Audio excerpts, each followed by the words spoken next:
Hey guys, tonight we begin a journey into one of history's most intimate and terrifying realities.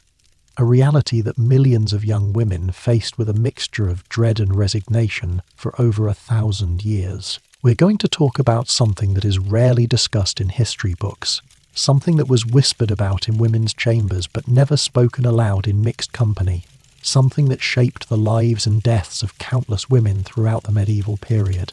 Before we explore this sensitive and important topic, I'd love it if you could hit that subscribe button. It really helps me continue creating these bedtime history stories for you. I am genuinely curious. Where are you right now? Are you tucked in bed, perhaps thinking about your own life, your own choices, your own freedoms? Maybe you are wrapped in a comfortable blanket, safe in your own space, able to make decisions about your own body and your own future. Tonight, I want you to appreciate those freedoms, because as we travel back to medieval Europe, we'll meet women who had none of them. Wherever you are, I want you to dim those lights, get comfortable, and let's travel back in time to understand why a wedding night, something we now associate with romance and celebration, was once a source of genuine terror for young women. What if I told you that in medieval Europe, approximately 1 in every 8 women died from complications related to pregnancy and childbirth? What if I told you that most medieval girls were married between the ages of 12 and 15, often to men they'd never met, men who might be twice or 3 times their age? What if I told you that on their wedding night, these young girls, barely more than children themselves, were expected to submit to sexual relations with complete strangers, knowing that pregnancy was not just likely but expected, and that pregnancy might very well kill them? According to Dr. Barbara Hannawalt from Ohio State University, whose groundbreaking research on medieval women's lives has transformed our understanding of this period, the average life expectancy for women in medieval Europe was significantly lower than for men, not because of war or violence, but because of the dangers associated with reproduction. Think about that for a moment. Women didn't live as long as men primarily because the act of bringing life into the world was so dangerous. It frequently ended their own lives. What if I told you that medieval medical knowledge was so primitive that doctors believed a woman's womb could wander around inside her body, causing hysteria and illness? That they thought women needed to have sex regularly, or they would become sick? That they had no concept of infection, no understanding of hygiene during childbirth, no effective pain relief, and no ability to perform safe cesarean sections? According to Professor Monica Green from Arizona State University, whose work on medieval medicine reveals the shocking inadequacies of medical care available to women, even the most educated physicians of the medieval period had less understanding of female anatomy and reproduction than a modern middle school student. These women were entering marriage knowing they would face repeated pregnancies with medical care that was not just inadequate, but actively harmful, delivered by practitioners who fundamentally misunderstood how their bodies worked. Tonight, I'm going to take you inside the reality of medieval marriage from a woman's perspective. You'll meet young girls who trembled with fear on their wedding days, not from excitement, but from terror of what awaited them. You'll discover the brutal physical realities of medieval childbirth, the social and religious pressures that gave women no choice but to submit, the legal systems that treated them as property rather than people. We'll explore why the wedding night was called the deflowering, a term that sounds romantic in poetry, but represented genuine trauma for countless young women. And we'll understand how these fears were not irrational anxiety, but perfectly reasonable responses to a system that valued women primarily for their ability to produce heirs, regardless of the cost to their health, their happiness, or their lives. Tonight's journey begins in the year 1347, in a prosperous merchant's house in the city of Florence, on the morning of a wedding day.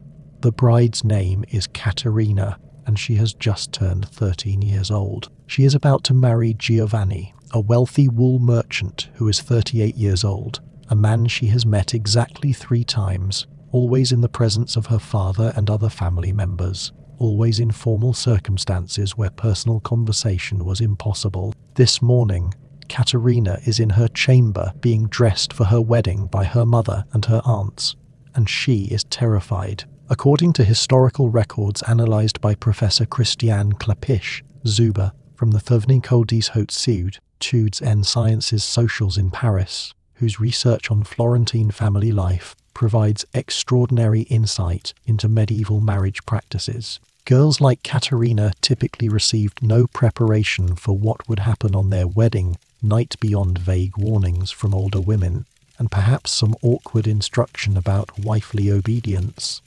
Katerina's mother, Alessandra, is trying to comfort her daughter, but Alessandra herself is deeply anxious. She married at 14, and her first pregnancy, which came within 3 months of her wedding, nearly killed her.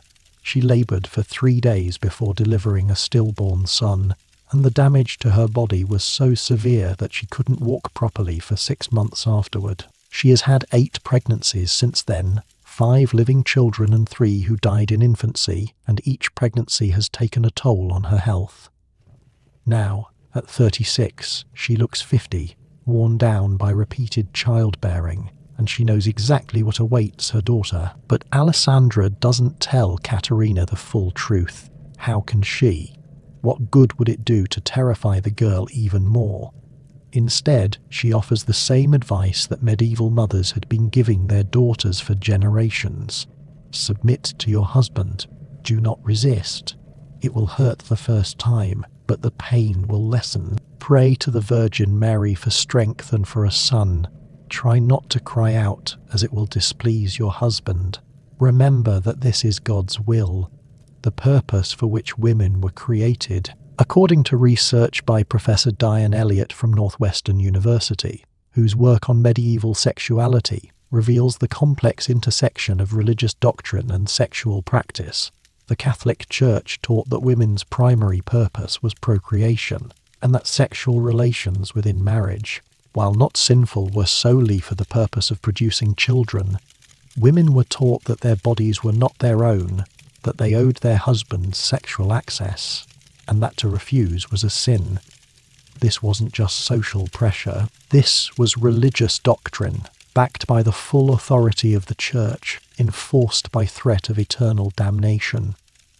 Think about the psychological weight of that. You are 13 years old, and you've been taught since childhood that God himself demands you submit to whatever your husband requires, that your pain and fear are irrelevant compared to your duty to produce heirs, that even questioning this arrangement is a mortal sin. Katerina's wedding ceremony takes place at noon in the great cathedral of Florence, with hundreds of guests in attendance. The ceremony itself is beautiful, expensive, designed to display her family's wealth and status. Katerina wears a gown of red silk embroidered with gold thread, worth more than most families earned in a year. Her hair is braided and adorned with ribbons and small gems. To the wedding guests, she looks like a fairy tale princess, beautiful and blessed. But if you looked closely at her face, you would see that she is barely holding back tears, that her hands are trembling, that she flinches slightly when Giovanni takes her hand to place the ring on her finger. The wedding feast lasts for hours, course after course of elaborate food, entertainment, music, dancing. Katerina is expected to smile, to accept congratulations graciously, to play the role of the happy bride. She manages it mostly, though she eats almost nothing and speaks even less. Giovanni, her new husband, is jovial, pleased with his acquisition. She is young, beautiful, from a good family, and she comes with a substantial dowry, 3,000 florins, and a small property outside the city. He is making a good deal economically and socially, and he is looking forward to the night ahead. As the evening progresses, the other women at the feast begin making increasingly bawdy jokes about the wedding night, jokes that make Katerina's cheeks burn with shame and fear. This was traditional, part of the wedding celebration, but the humour was often cruel, playing on the bride's innocence and fear. According to Dr. Margaret Wade Labarge, whose research on medieval women documents the social rituals surrounding marriage, these jokes served a social function, simultaneously acknowledging and minimizing the trauma that everyone knew the bride was about to experience. By making it a joke, by treating it as something natural and inevitable, the society could avoid confronting the reality that they were essentially sanctioning the sexual assault of a child. Because that is what it was, however you dress it up in religious language and legal contracts. A 13-year-old girl with no understanding of sex, no ability to consent in any meaningful sense, was about to be taken to bed by a 38-year-old man who had every legal and religious right to do whatever he wanted to her body. Finally, as night falls, the moment Katerina has been dreading arrives. The women of her family, laughing and chattering, escort her to the bridal chamber. They undress her, put her in a white linen nightgown, and place her in the bed. They give her wine, hoping it will calm her nerves, and they offer final pieces of advice. Relax, don't fight. It will be over quickly. Pray. Then they leave, and she is alone in the room, waiting. According to research by Professor Ruth Mazokaris from the University of Minnesota, whose work on medieval sexuality examines the gap between theological ideals and actual practice, wedding night manuals written by medieval physicians advised men to be gentle with virgin brides, to take time to arouse them before penetration, to be patient and kind. But these manuals were rarely read, and even when they were, the advice was often ignored. Men were taught that sex was their right, that women's pleasure was irrelevant or even sinful, that the wedding night was about establishing dominance and beginning the process of procreation. When Giovanni enters the bridal chamber, he finds Katerina sitting on the edge of the bed, trembling visibly, her eyes downcast. He has been drinking heavily at the feast as was customary, which makes him less gentle and less patient than he might otherwise have been. What happens next? I won't describe in explicit detail, because this is a story about understanding rather than sensationalism, but I will tell you what we know from historical sources, from medical records, from the few personal accounts that survived. We know that it was common for brides to bleed significantly after their wedding night, not just from the rupture of the hymen, but from internal tearing, caused by forced penetration of an unprepared, frightened child's body. We know that many brides were physically injured on their wedding night, injuries that sometimes led to infections that could be fatal in an era without antibiotics. We know that it was not uncommon for brides to become hysterical, to scream or fight, requiring physical restraint. And we know that all of this was considered normal, acceptable, even necessary. According to research by Professor James Brundage from the University of Kansas, whose comprehensive study of medieval sexual law reveals the legal framework that enabled this system, canon law, the law of the Catholic Church, held that a husband could not rape his wife because marriage itself constituted permanent consent. A woman's wedding vows, the I do spoken at the altar, legally obligated her to submit to sexual relations whenever her husband demanded, regardless of her physical or emotional state. Refusing her husband was grounds for punishment, both social and legal, and in extreme cases, a wife who consistently refused her husband could be forcibly returned to him by ecclesiastical courts. Think about what that means. Katerina, at 13 years old, had just legally surrendered all rights to her own body. For the rest of her life, or until Giovanni died, she would be obligated to submit to sex whenever he desired, regardless of whether she was ill, exhausted, pregnant, or recovering from childbirth. Her consent, her desires, her comfort, none of it mattered legally or, in most cases, personally to her husband. When morning comes, Katerina's mother and the other women arrive to check on her, to see the blood-stained sheets that prove she was a virgin, to make sure everything went as expected. They find Katerina pale, silent, withdrawn. This too is normal, they assure themselves. She'll adjust. All girls go through this. It gets easier, but does it? Let me take you deeper into Katerina's story, because her experience over the next few years reveals the full scope of why medieval women feared not just the wedding night, but marriage itself. Within 2 months of her wedding, Katerina's monthly courses stop. She is pregnant. She is 13 years old. and her body is not fully developed, not ready for pregnancy. According to modern medical research cited by Dr. Sarah Pomeroy, professor of classics and history at the Graduate Center of the City University of New York, girls who become pregnant before age 15 face significantly higher risks of complications, including obstructed labor, fistulas, hemorrhaging, and death. Medieval doctors didn't understand this. They celebrated pregnancy as proof that the marriage was blessed by God, and they had no concept that Katerina's youth made her pregnancy particularly dangerous. As her pregnancy progresses, Katerina's fear grows. She has heard the stories every woman has, stories of neighbors, relatives, friends who died in childbirth, screaming for hours or days before finally being released by death. According to research by Professor Doris Mary Stenton, whose pioneering work on English medieval women documented the reality of maternal mortality, approximately 12 to 15% of medieval women died from complications related to childbirth. That is 1 in every 7 or 8 women. To put that in modern context, imagine if 1 out of every 8 women you know died from having a baby. Your mother, your sister, your best friend, your co-worker, one of them, dead. That was the reality medieval women faced every time they became pregnant. And pregnancy wasn't a rare event. According to demographic research by Professor David Herlihy from Brown University, whose analysis of medieval population records reveals patterns of fertility, married women in medieval Europe typically became pregnant every 18 to 24 months throughout their fertile years. A woman married at 13 or 14 might have 10, 12, or even 15 pregnancies before menopause or death. Each pregnancy carried that 1 in 8 risk of death. The cumulative lifetime risk of dying from pregnancy-related causes was staggering, perhaps as high as 40 to 50%. Think about those odds. You are 13 years old, just married, and you are facing a future where you have a nearly 50-50 chance of dying from pregnancy or childbirth at some point in your life. That is not fear-mongering.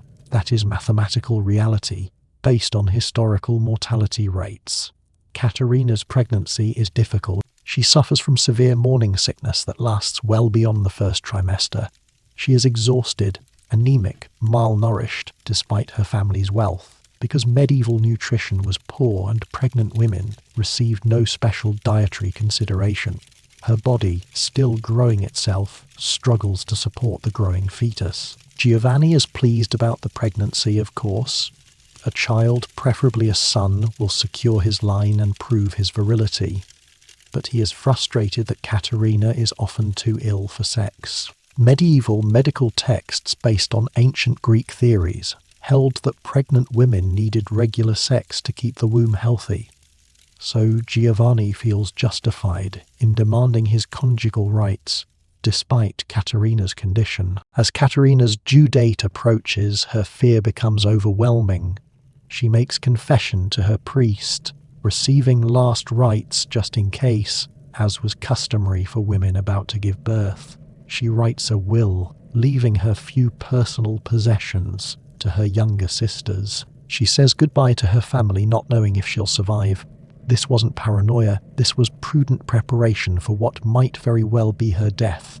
The labor begins on a cold February night, 3 weeks before anyone expected.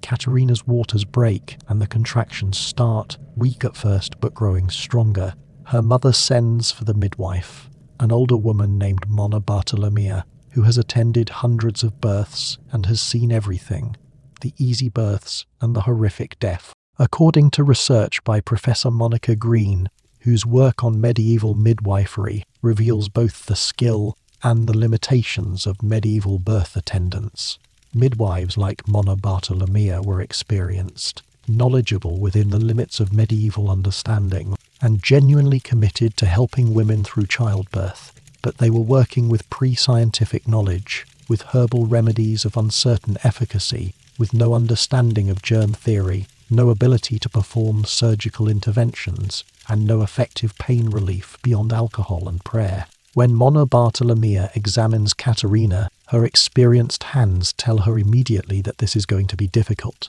The baby is large. Katerina's pelvis is small because she is still a child herself, and the baby is positioned awkwardly. In a modern hospital, this would be an immediate candidate for caesarean section. In medieval Florence, there is no such option. Caesarean sections were performed in the medieval period, but only when the mother was already dead or dying to save the baby. There was no concept of performing the surgery on a living woman who might survive, so Katerina must labour, must try to push this baby out through a birth canal that is too small. The labour goes on for 12 hours, then 24, then 36. Katerina is exhausted, delirious with pain, begging for it to stop, begging for death. Monna Bartolomea does what she can. She gives Katerina wine mixed with herbs meant to strengthen contractions. She has other women hold Katerina in different positions, trying to use gravity to help. She reaches inside to try to turn the baby, causing agonizing pain. She prays, invoking the Virgin Mary and various saints associated with childbirth. According to research by Professor Catherine Park from Harvard University, whose work on medieval medicine examines the treatment of difficult births, medieval birth attendants had a variety of techniques for managing obstructed labour, including manual manipulation, herbal remedies, prayer, and in desperate cases, embryotomy, the surgical destruction and removal of the fetus. But these interventions were often unsuccessful, and many women died in prolonged labours lasting days. After 48 hours of labour, Katerina is dying. Her contractions have weakened. She has lost significant blood. She is feverish from infection, and she can barely maintain consciousness. Monna Bartolomea, with tears in her eyes, tells Alessandra that they need to choose, try to save the baby by cutting it out piece by piece, which will certainly kill Katerina, but might save the child, or let nature take its course, and likely lose both. Alessandra, devastated, consults with Giovanni. This is his decision legally. The wife and child are his property, and he must decide which to sacrifice. According to research by Professor Caroline Walker Bynum from the Institute for Advanced Study, whose work on medieval gender and religion reveals the complex negotiations of power within marriage, husbands in this situation often chose to try to save the child, especially if it might be a son, because a wife could be replaced but a male heir was precious. Giovanni, after agonizing consideration, decides to try to save Katerina. She is young, she can have other children, and he has grown somewhat fond of her over the past 10 months. He gives permission to do whatever is necessary to save his wife, even if it means sacrificing the baby. Monna Bartolomea performs an embryotomy, a procedure so horrific I won't describe it in detail. It involves using hooks and sharp instruments to dismember the fetus inside the womb so it can be removed piece by piece. Without anesthesia, without antiseptic technique, with medieval instruments and medieval knowledge, Katerina, barely conscious, screams until her voice gives out, then merely whimpers as the procedure continues. Miraculously, Katerina survives. The infection that follows the embryotomy nearly kills her, fever raging for days, but her youth and her body's resilience pull her through. She recovers physically, though the emotional and psychological trauma will haunt her for the rest of her life. The damage to her reproductive organs is severe. She will never carry a child to term. Over the next 12 years, she has 5 more pregnancies, all ending in miscarriage or stillbirth. At 25, worn out by repeated failed pregnancies, regarded as a failure by her husband, who desperately wants a son, Katerina dies from complications of another miscarriage. She was 13 years old on her wedding night, terrified and powerless. She lived 12 years as a married woman, and those years killed her. Think about Katerina's life for a moment. Think about all the choices she never got to make. She didn't choose to marry. She didn't choose her husband. She didn't choose when to have sex, when to get pregnant, how many children to have. She didn't have access to birth control, to safe abortion, to effective medical care, to pain relief, to any of the things that modern women take for granted. Her body was used repeatedly until it broke, and this was considered normal, natural, God's will. Let me tell you more about Katerina's daily life during those 12 years of marriage, because understanding the reality of her existence helps us grasp the full weight of what medieval women endured. After her traumatic first childbirth and the embryotomy that saved her life but destroyed her ability to carry children to term, Katerina spent weeks recovering in bed. The infection that followed the procedure left her weak, feverish, delirious, according to research by Professor Catherine Park. Infections following difficult births or surgical interventions were common and often fatal. Katerina survived, but barely. Her mother Alessandra nursed her through those terrible weeks, watching her daughter suffer and knowing that this was only the beginning of a lifetime of reproductive trauma. When Katerina finally recovered enough to leave her bed, she found that her relationship with Giovanni had changed. He was disappointed, of course. He had married her to get heirs, and now, after one disastrous pregnancy, he worried that she might not be able to give him children. But the law and custom of the time gave him no grounds for annulment. The marriage had been consummated, Katerina had become pregnant, and the fact that the pregnancy ended badly was just unfortunate. Giovanni would have to make the best of it, and so would Katerina. According to Professor Christiane Klapisch, Zuber's detailed studies of Florentine marriage records, men in Giovanni's position often grew bitter and sometimes abusive toward wives who failed to produce viable children. Women were blamed for reproductive failures, even though, as we now know, many pregnancy complications have nothing to do with the mother's body, but rather with genetic factors, the father's sperm, or simple chance. Giovanni began spending more time away from home, attending to his business, socializing with other merchants, drinking in taverns. When he was home, he was often cold to Katerina, treating her more like a servant than a wife, but he still demanded his conjugal rights regularly. The church taught that sex within marriage was not just for procreation but also to prevent sin, the sin of desire that might otherwise lead a man to adultery. So even though Katerina's body was still healing, even though sex was painful for her, even though she dreaded every encounter, Giovanni exercised his legal right to her body, and Katerina, having been taught since childhood that a wife's duty was submission, complied. What choice did she have?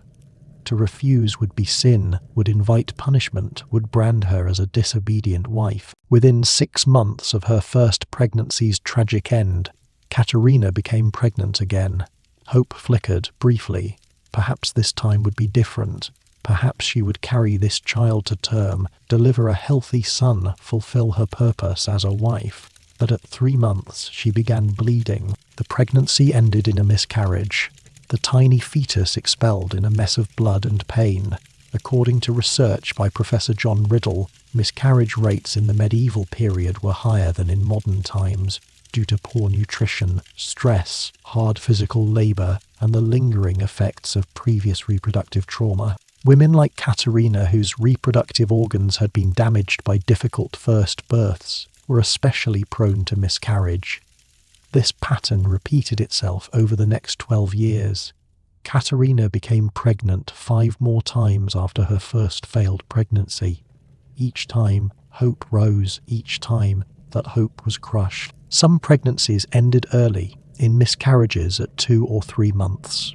Others lasted longer, making it to 5 or 6 months before the fetus died in the womb and had to be expelled.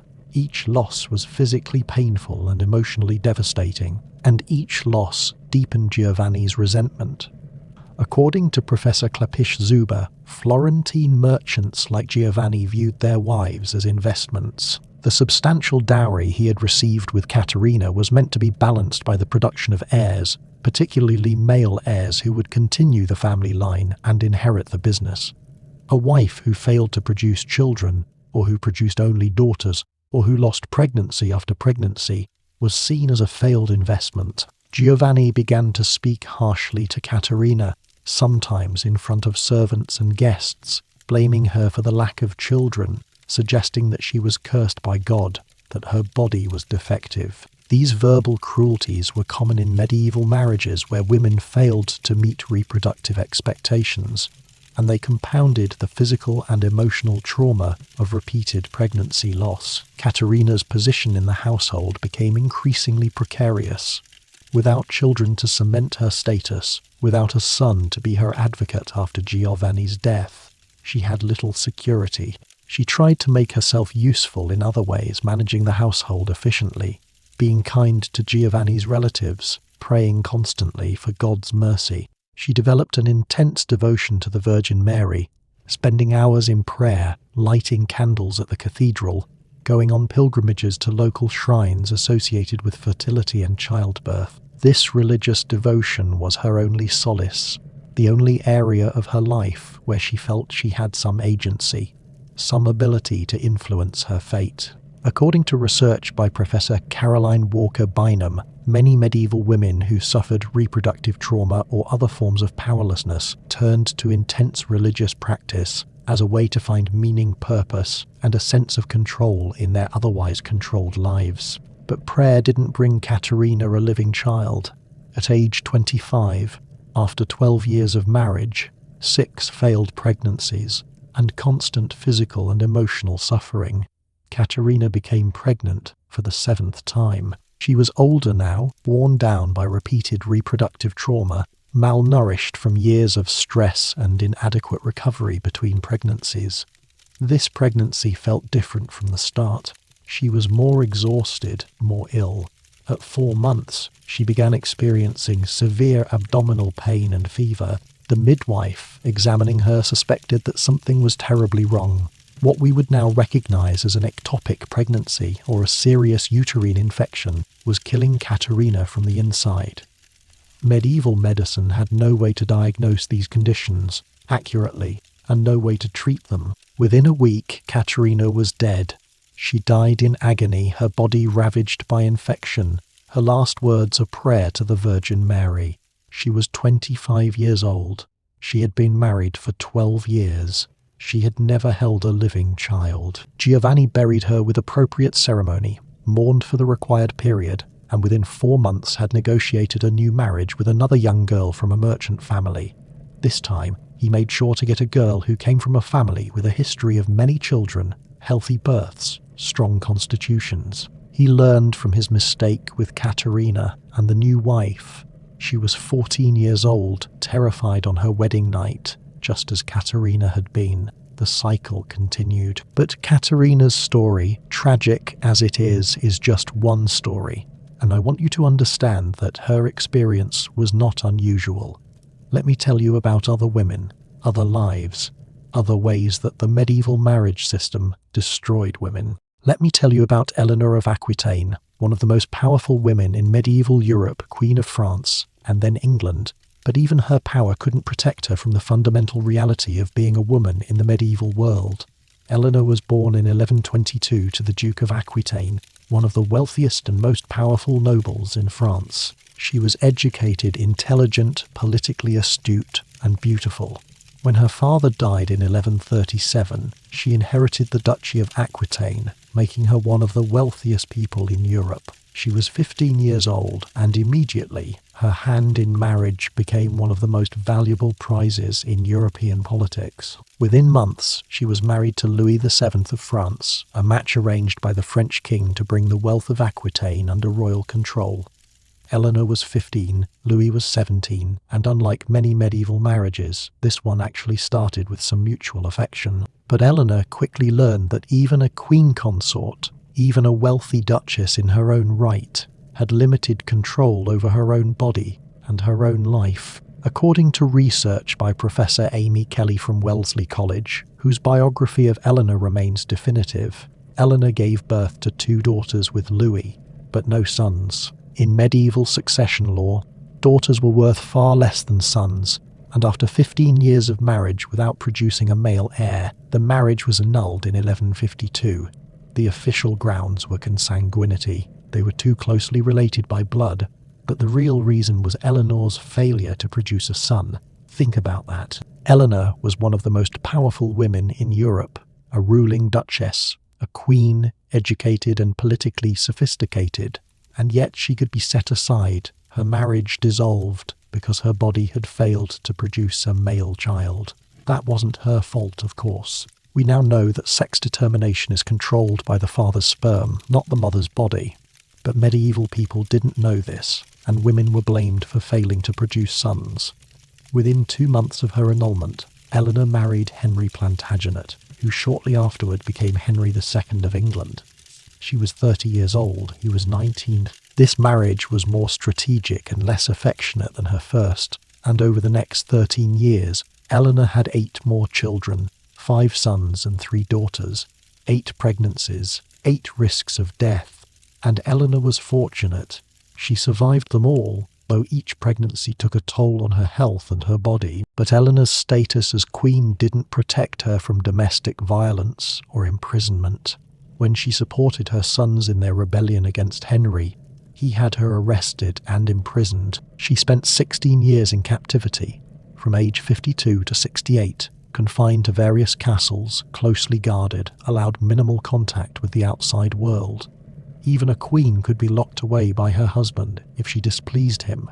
The law gave Henry absolute authority over Eleanor, and he used it. Let me tell you more about Eleanor's pregnancies, because even for a woman of her wealth and status, childbearing was dangerous and took an enormous toll. Eleanor's first pregnancy with Henry came quickly after their marriage in 1152. She was 30 years old, considered quite old for pregnancy by medieval standards, though her previous pregnancies with Louis had proven she was fertile. But 30 was still a risky age. According to modern obstetric research cited by Professor Peggy McCracken from the University of Michigan, whose work examines the intersection of medieval literature and women's reproductive experiences, women over 30 in the pre-modern period faced higher risks of complications, including placental problems, longer labours, and postpartum hemorrhage. Eleanor delivered a son, William, in 1153. The birth went well enough, but the baby died at age 3, a devastating loss. Infant mortality in medieval aristocratic families was high, perhaps 30%. According to demographic research by Professor David Herlihy. Parents knew not to become too attached to their children in the early years, because death could come at any moment from disease, accident, or conditions we would now easily treat. Eleanor grieved for William, but there was no time for extended mourning. Henry needed heirs, multiple heirs, because infant and child mortality meant that having only one son was dangerous for a dynasty. Eleanor became pregnant again almost immediately. In 1155 she gave birth to another son, also named Henry, later called the Young King. In 1157, another daughter, Matilda. In 1158, a son, Richard, who would become Richard the Lionheart. In 1161, another son, Geoffrey. In 1165, another daughter, Eleanor. In 1166, another daughter, Joan. And finally, in 1167, her last child, John, who would eventually become King John of England. 8 pregnancies in 15 years. 8 times Eleanor faced that 1 in 8 risk of death. 8 times her body went through the enormous physical stress of pregnancy and childbirth. Think about what that means physically. Eleanor's body had little time to recover between pregnancies. She was nursing one child while pregnant with the next, her body constantly depleting its nutritional reserves. According to research by Professor Monica Green, medieval noblewomen were often malnourished despite their wealth, because medieval diets, even for the rich, were deficient in many essential nutrients. They lacked fresh fruits and vegetables for much of the year. Their food preservation methods destroyed vitamins, and they had no understanding of nutritional needs during pregnancy and lactation. Each pregnancy aged Eleanor. Her teeth, like those of most medieval women who bore multiple children, probably deteriorated due to calcium depletion. Her bones would have become more fragile. Her energy levels would have declined. Contemporary chronicles describe Eleanor in her later years as looking much older than her actual age. worn down by the years of childbearing and political stress. But here is what really strikes me about Eleanor's story. Despite being one of the most powerful women in Europe, despite being a queen of two kingdoms, despite controlling vast lands and wealth, she had no more control over her reproductive life than Caterina the merchant's wife in Florence. Henry wanted heirs, so Eleanor provided heirs. She had no access to reliable contraception, no way to say no more pregnancies, my body needs rest.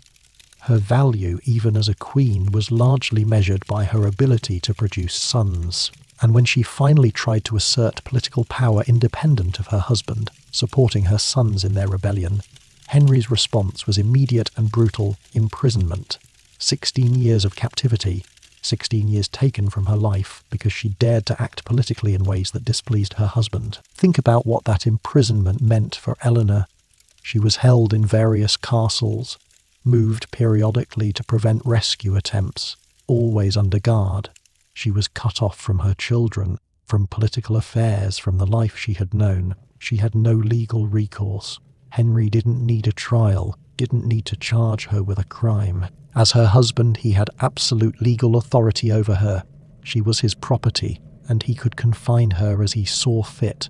According to research by Professor Jane Martindale from the University of East Anglia, Eleanor's imprisonment was harsh but not unusual. Many medieval women who defied their husbands or whose political actions threatened their husbands' interests were similarly confined. The difference was that Eleanor's status as queen made her imprisonment a matter of historical record.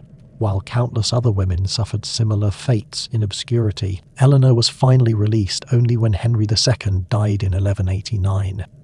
She was 67 years old, and she immediately sprang back into political action, serving as regent for her son Richard when he went on crusade, negotiating his ransom when he was captured, helping to secure the succession for her youngest son John. She lived to age 82, an extraordinary lifespan that allowed her to see her sons become kings, though she also had to endure the death of all but two of her many children.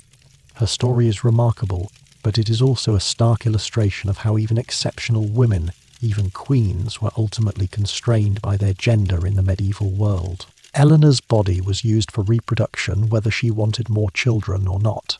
Her political actions were constrained by male authority. When she stepped too far outside acceptable bounds for women, she was imprisoned. And all of this was legal, approved by church and state, considered proper and right. Now, let me tell you a different kind of story about a woman named Marjorie Kempe, who was born around 1373 in the town of King's Lynn in England. Marjorie is remarkable because she dictated an autobiography, one of the first in the English language, and in it she describes her experiences of marriage and childbirth with a frankness that is rare in medieval sources. According to Marjorie's own account, analysed by Professor Lynn Staley from Colgate University, Marjorie married at age 20, which was relatively late for a medieval woman, to John Kempe, a local merchant. She was terrified of sex, terrified of pregnancy, and her fears proved well-founded. Her first pregnancy and childbirth were traumatic. She describes experiencing what we would now recognize as severe postpartum depression, possibly postpartum psychosis, seeing visions of devils, convinced she was damned, attempting to harm herself. She recovered eventually, but the experience left deep psychological scars. But she had no choice about having more children. John wanted children. Medieval society expected children, and Marjorie's desires were irrelevant. She had 14 pregnancies, 14 births over the course of her marriage. 14 times she faced that 1 in 8 risk of death. 14 times she went through the physical ordeal of pregnancy and childbirth. 14 times she experienced the fear and pain and trauma. According to Professor Catherine J. Lewis from the University of Huddersfield, whose research on medieval motherhood examines women's own descriptions of their experiences, Marjorie's account reveals the profound psychological cost of repeated enforced pregnancy. Marjorie describes begging her husband to agree to a celibate marriage, to stop demanding sex, to free her from the endless cycle of pregnancy. For years he refused. He had his marital rights, and the church taught that she had no right to refuse him. Finally, after 14 children and 20 years of marriage, when Marjorie was about 40, John agreed to a celibate marriage, a mutual vow of chastity. But this required negotiation, required Marjorie to pay off John's debts as the price of her bodily freedom. Even then, even after 20 years and 14 children, she had to buy her way out of her husband's sexual demands. Think about what that reveals. A woman's body was not her own. Even after decades of marriage, even after producing 14 children, a husband still had the legal right to demand sex, and a wife had to negotiate, to bargain, to essentially purchase her own bodily autonomy. Marjorie's story ends better than many. She survived all 14 pregnancies, lived to around age 60, outlived her husband, and spent her later years on pilgrimages and developing her intense spiritual life. But her autobiography makes clear the psychological trauma of those decades of enforced pregnancy, the toll it took on her mental and physical health, the way it shaped her entire life. Let me tell you more about what Marjorie's 14 pregnancies meant in practical physical terms, because the sheer number is staggering. Marjorie married at age 20 and negotiated her celibate marriage at about age 40. That is 20 years, 14 pregnancies. That means she was pregnant or recovering from pregnancy for essentially her entire adult reproductive life. Think about what that means day to day. A pregnancy lasts 9 months. Recovery from childbirth, even in the best cases, takes weeks or months. Breastfeeding, which provides some natural contraceptive effect but is not reliable, might last a year or two. So Marjorie would have been pregnant, nursing, recovering, then pregnant again, in an endless cycle for 2 decades. Her body never had a chance to fully recover, to rebuild its nutritional stores, to heal completely from one pregnancy before the next began. According to Marjorie's own account, analysed in detail by Professor Lynn Staley, her first birth was the most traumatic psychologically, but later births were physically grueling as well. She describes periods of deep despair during her pregnancies, times when she could barely function, when the thought of another child filled her with horror rather than joy. She writes about begging God to end her suffering, about wishing for death rather than another pregnancy. This was postpartum depression and anxiety, though she didn't have those terms for it. She experienced it not just after her first birth, but repeatedly, pregnancy after pregnancy, wearing down her mental health along with her physical body. Marjorie also writes about the social pressure she faced. In her community in King's Lynn, women were expected to bear children gladly, to welcome each pregnancy as a blessing from God. Marjorie's obvious distress, her visible unhappiness during pregnancies, marked her as different, possibly defective, perhaps even sinful. According to research by Professor Clarissa Atkinson, whose work on medieval motherhood examines the gap between theological ideals and lived experience, women like Marjorie, who openly expressed negative feelings about motherhood, were often viewed with suspicion. Good Christian women were supposed to embrace their God-given role as mothers. To resist, to complain, to express anything less than joy was to reveal a sinful nature, a failure of faith. So Marjorie suffered not just physically from the repeated pregnancies, but also socially and spiritually. She felt isolated from other women who seemed to accept motherhood more easily. She felt guilty for her negative feelings, convinced that her suffering was punishment from God for her sins. She underwent various penances, trying to purify herself, to become the kind of woman who could embrace motherhood with joy rather than dread. None of it helped. The pregnancies kept coming, each one as unwanted as the last, and her mental and physical health continued to deteriorate.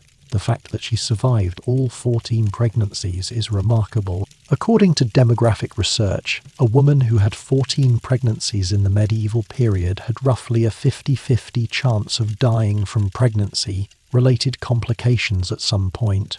That Marjorie lived suggests either extraordinary luck or an unusually strong constitution, or both. But survival came at a cost. Her body was wrecked. Her mental health was fragile. And even after finally achieving a celibate marriage through negotiation and payment, she was never the same. The trauma of those 20 years shaped the rest of her life. Marjorie's later intense religiosity, her visions, her dramatic public displays of piety, her pilgrimages to Jerusalem and other holy sites, all of this can be understood partly as attempts to process and find meaning in the trauma she had experienced. According to Professor Catherine J. Lewis, Marjorie's religious experiences gave her a sense of agency and importance that she had been denied in her reproductive life. As a visionary, as a mystic, she had authority, respect, attention. People sought her spiritual counsel. She mattered in a way that she hadn't mattered as just another wife and mother. Her body, which had been used and controlled by her husband and by reproductive biology, became in her later years a site of spiritual power through fasting, visions, and mystical experiences. This pattern of women using religious experience to reclaim some power over their bodies and lives was common in the medieval period. Many female mystics, many visionary women, many of those who chose lives of extreme asceticism were women who had suffered reproductive trauma or who had rejected marriage and motherhood. Their religious practices were partly spiritual and partly a form of resistance, a way to assert that their bodies could be used for purposes other than reproduction. But we must be careful not to romanticize this. Marjorie's religiosity gave her some agency and meaning. Yes, but it couldn't erase the trauma. It couldn't give her back those 20 years of her life. It couldn't heal the damage to her body and mind. And it was available to her only because she survived, because she managed to negotiate freedom from her reproductive role, and because she had enough economic resources to pursue a religious life. Most women didn't have these options. Most women who suffered as Marjorie did simply continue to suffer until pregnancy or disease killed them. Now let me tell you about a woman whose name we don't know, but whose story is documented in the records of a coroner's inquest from 1322 in Yorkshire, England. According to research by Professor Barbara Hanault, whose work mines coroners' rolls and other legal documents for information about ordinary medieval people's lives, this young woman, listed only as Joan, daughter of William the Smith, was married at age 14 to a man named Thomas, a farmer in his 30s. 6 months into the marriage, Joan became pregnant. At 7 months pregnant, Joan went into early labour. The village midwife attended her, but the labour was obstructed. The baby was breech, presenting feet first, and the midwife couldn't turn it. Joan laboured for 3 days, screaming in agony, begging for help that no one could give. On the 3rd day, both Joan and the baby died. The coroner's report is brief, clinical, noting the cause of death as misadventure in childbirth. No one was blamed. No one was held responsible. It was just one of those things that happened. Joan was 14 years old. She had been married for 6 months. She was dead. Her name survives only in a coroner's record. One line in a legal document, a brief notation of a young life ended. How many Joans were there? How many 14-year-old girls married to men they barely knew, dead before their 15th birthday? We don't know. We can't know. Most didn't even leave a record like Joan did. They were buried, mourned briefly, and forgotten, replaced by another wife, another young girl sent to face the same fate. According to demographic research by Professor Josiah Cox Russell, whose statistical analysis of medieval population provides our best estimates of mortality rates, maternal mortality in the medieval period may have been as high as 15% per birth. That is 15 out of every 100 women dying from complications of pregnancy and childbirth over a lifetime of multiple pregnancies. The cumulative risk was staggering. Let me tell you about more Joans, because their stories deserve to be remembered, even though most of their names are lost to history. In the Manor Court records from medieval England, analysed extensively by Professor Barbara Hanault, we find brief notations of death after death. Alice, wife of Robert the Cooper, died in childbirth, age 16. Emma, wife of John the Miller, died in childbirth with twins, age 19. Matilda, wife of Thomas the Carpenter, died 3 days after delivering a son, 'cause childbed fever, age 22. These are just notations in legal documents, records of property transfers, because when a woman died, her husband would inherit her property, and the manor court needed to record the change. The women themselves, their fear, their pain, their last moments, none of that is recorded. They're just names and ages, footnotes in property records. But each one was a person. Each one had hopes and fears. Each one faced her wedding night with dread, knowing what might come. Let me tell you about one I found particularly moving. In a coroner's roll from 1347 in Lincolnshire, there is a record of a young woman named Beatrice, age 15, who died in childbirth along with her baby. What makes this record unusual is that it includes a testimony from the midwife who attended her. The midwife, an older woman named Agnes, testified that Beatrice had laboured for 2 full days and nights. The baby was positioned wrong, the midwife couldn't turn it, and Beatrice's pelvis was too small because she was so young. Agnes tried everything she knew, all the traditional remedies and techniques, but nothing worked. Beatrice died screaming, begging for her mother who had died 2 years earlier in her own childbirth. The baby, a girl, died with her. Beatrice's husband, Thomas, was 28 years old. According to the record, he remarried within 3 months to another girl, this one age 14. One wonders if that second wife knew about Beatrice. One wonders if she lay awake on her wedding night, in the same bed where Beatrice had died, terrified that she would meet the same fate. And this wasn't just a problem for poor women. Let me tell you about Isabella of France, Queen of England, who married Edward II in 1308 when she was 12 years old. Isabella was a French princess, beautiful, educated and intelligent, married to secure an alliance between England and France. Edward was 23, and their marriage was troubled from the start, not least because Edward had male favourites who received more of his attention and affection than his young bride. But Isabella's personal feelings about her marriage were irrelevant. She had a duty to produce heirs. She gave birth to her first child, the future Edward III, in 1312, when she was 16 years old, according to research by Professor Paul Doherty, whose work on Isabella documents her extraordinary life. The pregnancy and birth were difficult, and Isabella was ill for months afterward, but she had no time to recover fully before becoming pregnant again. She had 4 children in 7 years, each pregnancy taking a toll on her health. Isabella's story is remarkable because she eventually took control of her own life in a way few medieval women could.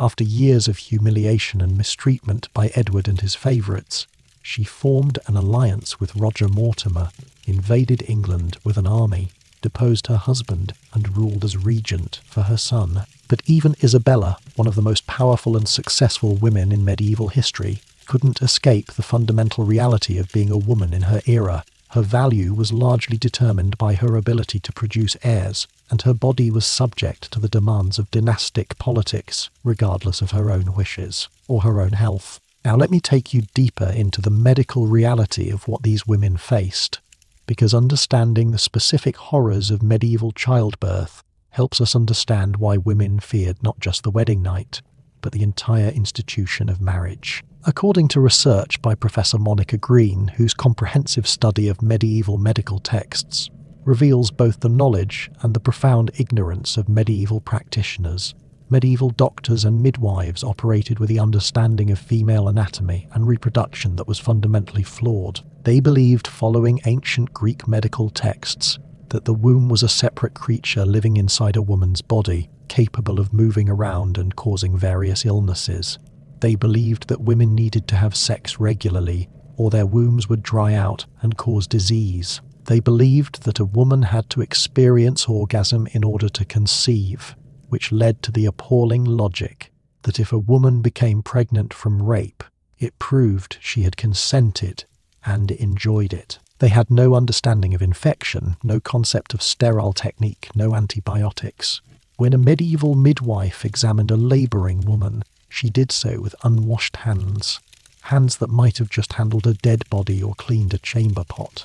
When instruments were needed to assist a birth, they were used without sterilisation. When a woman tore during childbirth, as was common, the wounds were not properly cleaned or stitched. Infection was rampant, and once a woman developed childbed fever, what we now know as puerperal sepsis, her chances of survival were minimal. According to research by Professor Irvine Loudon, whose work on the history of childbirth mortality traces the evolution of maternal care, childbed fever may have killed as many as half of all women who died in childbirth in the pre-modern period. It was a horrible death, fever rising rapidly, the woman becoming delirious, her abdomen swelling, pain intensifying, death following within days. And there was nothing medieval medicine could do. They tried remedies, bloodletting, herbal poultices, prayer, but none of it worked because they didn't understand that the cause was bacterial infection. Let me tell you about a specific case documented by Professor Green, a woman in 14th century Paris whose labour was obstructed. The midwife called for a physician, an educated man trained at the University of Paris. According to the medical account that survives, the physician examined the woman and determined that her womb had closed and needed to be opened. His treatment: he had her drink a concoction of wine, honey, and crushed pearls, because pearls were believed to have magical properties. When this didn't work, he prepared a fumigation, having her squat over a pot of burning herbs, believing the smoke would drive the baby out. When this also failed, he prescribed bloodletting, draining a significant amount of blood from her arm, which only weakened her further. After 3 days of this useless treatment, the woman and baby both died. The physician noted in his records that the treatment had been correct according to established medical principles, but that God had chosen to take both souls to heaven. No reflection on whether the treatment might have been wrong, no questioning of the medical theories, just acceptance that this was God's will. This was the state of medical care available to medieval women. Even the best educated physicians were working with theories that were not just wrong but actively harmful, and women died because of it. Let me tell you about another medical case that illustrates just how dangerous medieval obstetric care could be. This one comes from the records of a hospital in Bologna, Italy, in the year 1385, analysed by Professor Catherine Park. A woman in her 30s, pregnant with her 5th child, came to the hospital because she had been bleeding for several days.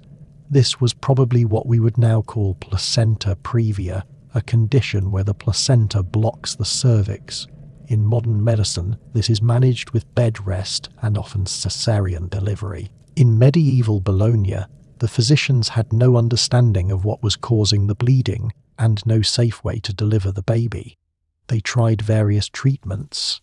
They gave her drinks made from herbs believed to stop bleeding, including shepherd's purse and yarrow. When the bleeding continued, they tried fumigation, having her inhale smoke from burning herbs. When that didn't work, they tried bloodletting, the universal medieval cure for almost every ailment, based on the theory that removing bad blood would restore the body's balance. Of course, bloodletting only made her weaker. After several days of this treatment, the woman went into premature labour, probably induced by the stress and blood loss her body was experiencing. The birth was catastrophic. She hemorrhaged massively, the blood loss so severe that she lost consciousness within minutes. The baby, born 2 months premature, lived only a few hours. The mother died the next day. The hospital records note that she had been given last rites and that masses would be said for her soul. Her 5 existing children, the oldest being only 12, were now motherless. But here is what really strikes me about this case. It was recorded not as a tragedy or a failure, but as a routine case. The physicians felt they had done everything correctly. They had followed established protocols, used approved remedies, documented everything properly. The death was simply God's will, unavoidable, a reminder of human mortality and the punishment of Eve's sin. This mindset, this acceptance of maternal death as natural and inevitable, pervaded medieval medicine and medieval society. It meant there was no impetus to question treatments, to experiment with new approaches, to search for better ways to save women's lives. The system was self-perpetuating. Women died, and their deaths confirmed the belief that women were supposed to suffer in childbirth. which justified the medical practices that killed them, which led to more deaths, which confirmed the belief. It was a vicious cycle, and it killed tens of thousands of women every year across medieval Europe. Now let me tell you about Blanche of Castile, Queen of France, mother of King Louis X, one of the most politically powerful women of the 13th century. Blanche was married at age 12 to the future King Louis VIII of France. She was a Spanish princess, educated, intelligent, and strong-willed. Over the course of her marriage, she had 12 pregnancies. 12. Think about what that means. 12 times facing that 1 in 8 risk of death. 12 pregnancies over roughly 20 years, averaging a new pregnancy every 20 months or so. According to research by Professor William Chester Jordan from Princeton University, whose biography of Louis X provides details about Blanche's life, several of Blanche's pregnancies ended in miscarriage or stillbirth. Of her 12 pregnancies, only 5 children survived to adulthood. 7 pregnancies resulted in either miscarriage, stillbirth, or infant death. Can you imagine that? Can you imagine carrying 12 children, enduring 12 pregnancies with all their discomforts and dangers, only to have 7 of them die? The emotional toll alone would be devastating. But Blanche had no time for extended grief. She had political duties, her surviving children needed her, and her husband needed more heirs to secure the succession. Blanche survived all 12 pregnancies, which is remarkable. She was one of the lucky ones, but the physical cost was immense. Contemporary chroniclers describe Blanche in her later years as having health problems that were almost certainly related to her reproductive history. She suffered from what sounds like chronic pelvic pain, possibly from damage sustained during difficult births. She had periods of weakness and illness that kept her bedridden for weeks at a time. She died at age 65, not from childbirth itself, but almost certainly with her health severely compromised by decades of repeated pregnancy. But here is what is most striking about Blanche's story. Despite her suffering, despite the loss of 7 children, despite the physical toll, she is remembered primarily not as a victim of the reproductive system, but as a powerful political figure. She served as regent for her son Louis X, ruling France effectively for many years, engaging in complex diplomatic and military campaigns, shaping the course of European history. Her story is told as one of female power and success, and it is, but it is also a story of suffering that we often gloss over. Blanche's political achievements are real and remarkable, but they came at a cost: her body, her health, the children she lost, the fear she must have felt with each new pregnancy. Let me tell you now about a woman from a completely different social class, to show you that reproductive suffering crossed all class boundaries in the medieval world. This woman's story comes from the miracle records of a saint's shrine in 14th century Germany, analysed by Professor Ronald Finucane in his study of medieval miracle accounts. A peasant woman named Greta, living in a small village near Cologne, had been married for 8 years. She had 6 pregnancies in those 8 years. The first 3 ended in miscarriages. The 4th pregnancy went to term, and she delivered a son, but the birth was difficult, and the baby died within a week. The 5th pregnancy also ended in miscarriage. The 6th pregnancy, when Greta was about 26 years old, seemed to be going better. She made it to full term. She went into labour, but the labour was obstructed. The baby was large. Her pelvis had been damaged by previous difficult births, and the midwife couldn't turn the baby. Greta laboured for 3 days. On the 3rd day, in desperation, her family brought her to the shrine of a local saint, hoping for a miracle. They carried her on a litter, still in labour, to the church where the saint's relics were kept. There, according to the miracle account, Greta prayed to the saint, promising to dedicate her child to the church's service if she survived. And miraculously, after hours of prayer at the shrine, the baby shifted position and was born alive. Greta survived. though she was severely injured and never had another child. This story is recorded as a miracle, and perhaps in the terms of the time it was, Greta survived when most women in her situation would have died. But what strikes me is what the miracle account reveals about the desperation of medieval women facing obstructed labour.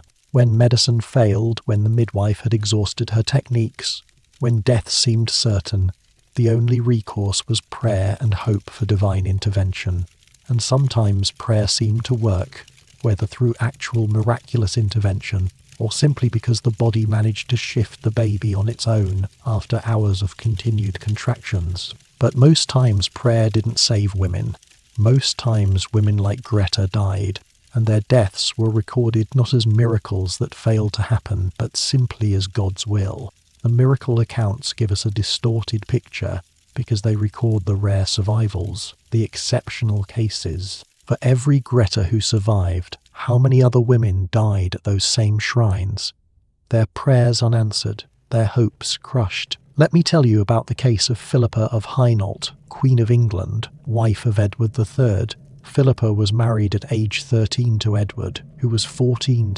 According to research by Professor Michael Prestwich, whose work on Edward III's reign provides details about the royal family, Philippa had at least 12 pregnancies over about 23 years.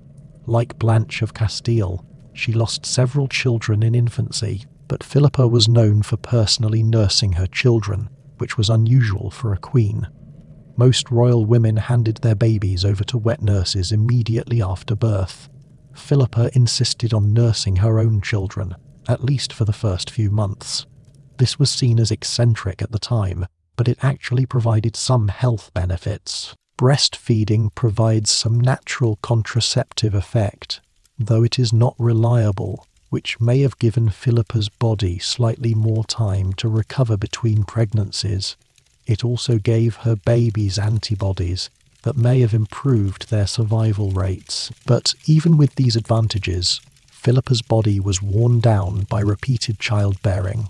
Contemporary chroniclers describe her as having been beautiful in her youth, but becoming quite heavy and unhealthy, looking in her later years. This was probably partly due to edema, swelling caused by heart problems that can result from the strain of multiple pregnancies.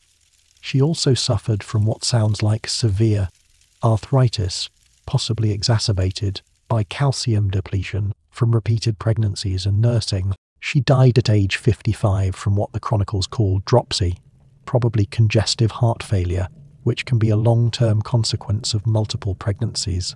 Philippa was remembered as a beloved queen, kind and generous, an intercessor who often persuaded her husband to show mercy to his enemies. Her death was mourned, but once again we see a pattern, a woman whose body was used up by reproduction, whose health was destroyed by repeated pregnancies, who died probably decades earlier than she might have if she hadn't spent 23 years constantly pregnant or recovering from pregnancy. And this was a queen with the best medical care available, the best nutrition, the best living conditions. If queens were dying from the effects of repeated childbearing, imagine the toll on ordinary women with fewer resources and harsher living conditions. Now let me tell you about a woman whose story illustrates the intersection of childbirth danger with domestic abuse.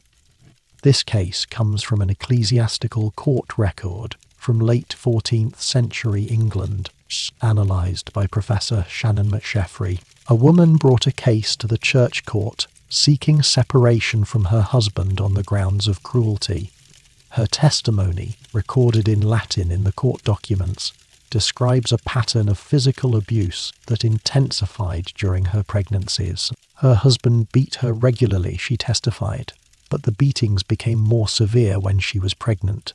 On one occasion, when she was 6 months pregnant with their third child, he beat her so severely that she went into premature labour. The baby was born alive but died within hours. She suffered a severe hemorrhage after the birth and nearly died. She showed the court scars from the beatings and had witnesses testify to her husband's violence. The court's decision: they ordered the husband to moderate his behaviour and sent the woman back to him. The church courts could grant separations in cases of extreme abuse, but this case apparently didn't meet the threshold. The woman was ordered to return to her husband and submit to him as her wifely duty demanded. What happened to her after that, we don't know. The record ends with the court's decision. We can only imagine her return home, still required to submit to her husband sexually, knowing that pregnancy would likely lead to more beatings, that another pregnancy might kill her, and having no legal recourse, no protection, no escape. This case is unusual not because domestic violence during pregnancy was rare, but because it was documented. Most domestic violence went unrecorded. It was considered a private matter, a husband's right to correct his wife. According to research by Professor Barbara Hanollot, violence against pregnant women was common enough that medical texts of the period warned that blows to the abdomen could cause miscarriage. The fact that this was mentioned in medical text suggests it was a well-known risk, which means it happened frequently enough to be medically significant. Women who were already vulnerable because of pregnancy, already at risk of death from childbirth complications, were also at risk of violence from the very men who had impregnated them, and the legal system, the social structure, the church, none of them offered protection. Marriage gave husbands nearly absolute authority over their wives, and that authority included the right to use physical force. Let me tell you about another kind of tragedy, one that doesn't involve death, but a fate that some women considered worse than death, the obstetric fistula. I mentioned this condition earlier, but I want to tell you about a specific case to make it real. This story comes from the records of a convent in 15th century France, analysed by Professor Sharon Farmer. A young woman named Jeanne, married at age 14, suffered an obstructed labour with her first pregnancy. She was in labour for 5 days. 5 days of agony, 5 days of pushing, 5 days of the baby's head pressed against her pelvic bones, cutting off blood flow to the tissues of her birth canal. Finally, on the 5th day, the baby was delivered, but it was dead, had been dead probably for days. Jeanne survived, but she was left with an obstetric fistula, a hole between her vagina and bladder caused by the prolonged pressure and tissue death. From that day forward, she leaked urine constantly. She couldn't control it. She smelled of urine all the time. She was in constant discomfort, her skin irritated and infected from the constant moisture. Her husband, disgusted by her condition and the smell, refused to live with her. He sent her back to her parents. Her parents, ashamed and not knowing what to do with her, eventually convinced her to enter a convent. The convent reluctantly accepted her as a lay sister, the lowest rank, essentially a servant. She spent the rest of her life there, isolated from the other nuns because of her condition, doing menial labour, living in misery. The convent records note her death at age 43 from what sounds like a kidney infection, a common complication of obstetric fistula. She had lived for nearly 30 years with this condition, 30 years of constant discomfort and social isolation, all because she became pregnant at 14 and her body wasn't ready for childbirth. According to modern medical research, obstetric fistulas are almost entirely preventable with proper prenatal care and access to cesarean section when labour is obstructed. They're also repairable with surgery. But in medieval Europe, women like Jeanne had no access to either prevention or cure. They were simply condemned to decades of suffering. How many Jeannes were there? According to Professor Monica Green's research, obstetric fistulas may have affected 1 to 2% of women who gave birth in the medieval period. That doesn't sound like much until you calculate the numbers. In a population of tens of millions, 1 to 2% of women giving birth means tens of thousands of women across Europe living with this condition at any given time. Tens of thousands of women suffering in silence, ashamed, isolated, considered disgusting by their communities. Many were abandoned by their husbands, as Jeanne was. Some became beggars because they couldn't work normal jobs due to their condition and the social stigma. Some died from infections. And all of them were victims of a system that married off girls too young, that had no understanding of how to prevent or treat obstetric complications, that blamed women for their suffering rather than questioning the practices that caused it. Now, let's talk about pain management, or rather the almost complete lack of it. according to research by Professor Edward Shorter, whose work on the history of medical pain relief reveals how recently effective pain management became available. Medieval women giving birth had essentially three options for dealing with pain: prayer, alcohol, and herbs of questionable effectiveness. The Church taught that pain in childbirth was God's punishment for Eve's sin in the Garden of Eden, and that women should suffer as Eve had suffered. Some theologians even argued that using pain relief in childbirth was sinful, an attempt to avoid God's righteous judgment. In practice, most people were more humane than the theology suggested, and midwives did what they could to ease suffering. They gave women wine or beer to drink, sometimes mixed with opium if it was available, though opium was expensive and rare. They used herbs like ergot, which could stimulate contractions but was also toxic and could cause death. They offered comfort, encouragement, physical support, but there was no effective anesthesia, no morphine, no epidural, nothing that could actually block the pain of labour. Women experienced every moment of it, fully conscious, fully aware, and if the labour went wrong, if an embryotomy was needed or if manual intervention was required, they experienced that agony too, without any relief. Try to imagine it. You are 13, 14, 15 years old, in the most intense pain you've ever experienced.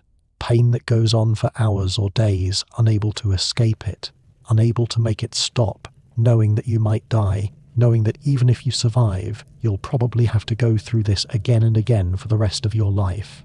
That is what medieval women faced. That is why they feared their wedding night, because the wedding night was the beginning of a journey that might very well end in agony and death. Now let me tell you about the social and legal structures that made this system work, that kept women trapped in marriages they couldn't escape, subjected to demands they couldn't refuse. According to research by Professor James Brundage, whose comprehensive study of medieval sexual law provides our most detailed understanding of the legal framework governing marriage and sexuality. Medieval marriage law was a complex mix of Roman law, Germanic tribal custom, and church doctrine, but in all its variations it consistently treated women as subordinate to men, their bodies and their property under male control. When a woman married, she underwent what was called coverture, a legal doctrine, holding that a married woman's legal identity was subsumed into her husband's. She couldn't own property in her own name, couldn't enter into contracts, couldn't sue or be sued, couldn't control her own earnings. Everything she had became her husband's, including, of course, her body. The concept of marital rape did not exist in medieval law. Canon law, the law of the church, held that marriage created a permanent sexual obligation. When a woman spoke her wedding vows, she was giving permanent, irrevocable consent to sexual relations with her husband. He could demand sex at any time in any way, and she was legally obligated to comply.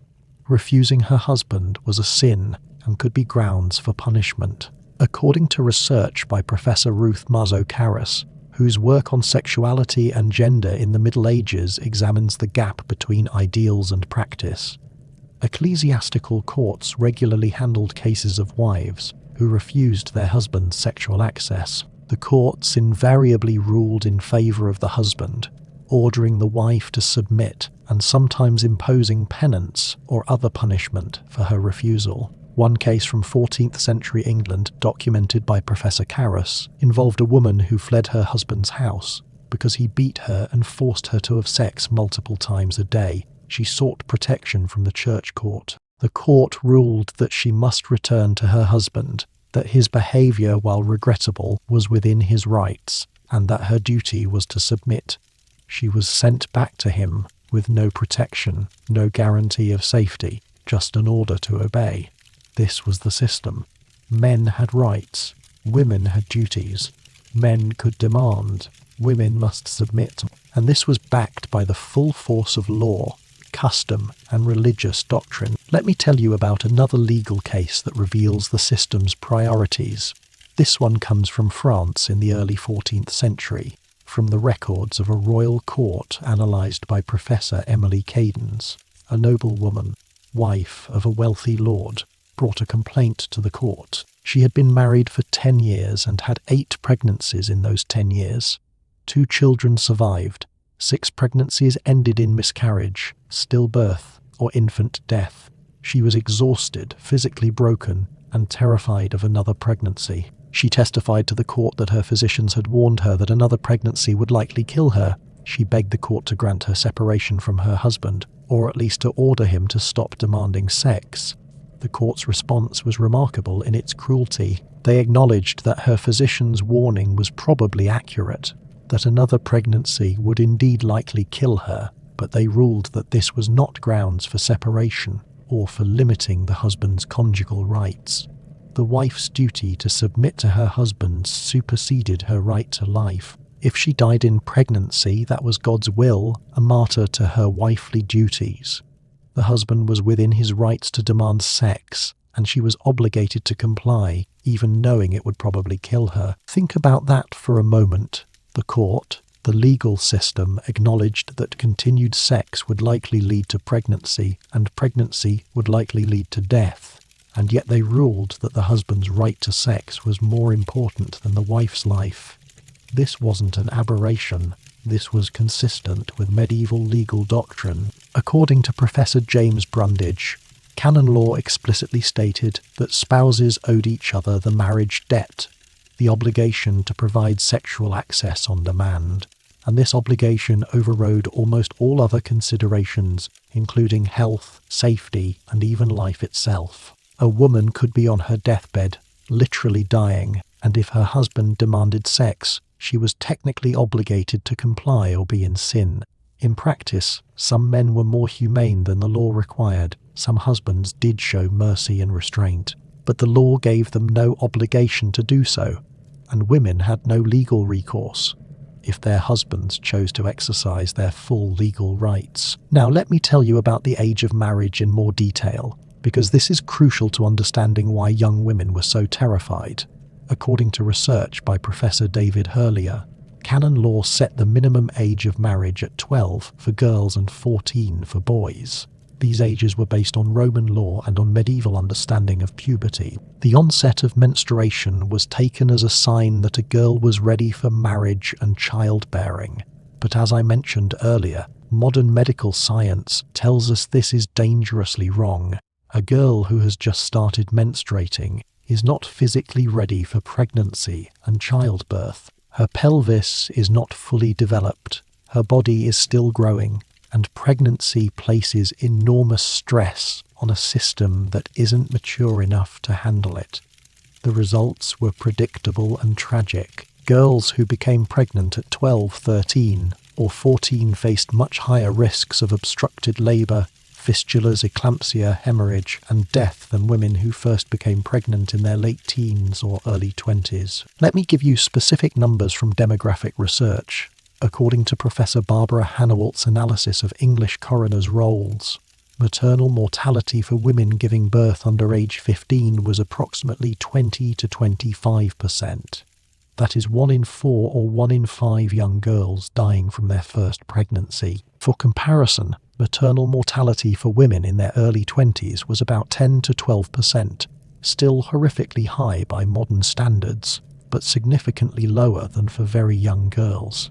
The medieval system was literally killing children by marrying them off too young, and everyone knew it. Midwives knew it. Physicians knew it. Families who had lost daughters in childbirth knew it, but the system continued because male desires and dynastic ambitions were considered more important than girls' lives. Let me tell you about a specific case that illustrates this with heartbreaking clarity. This story comes from the chronicles of a monastery in 13th century Germany, analysed by Professor Gerd Althoff. A local noble, a man in his 40s, arranged to marry the daughter of another noble family. The girl was 12 years old. Her mother objected strenuously. She had married young herself at age 13, and her first pregnancy at 14 had nearly killed her.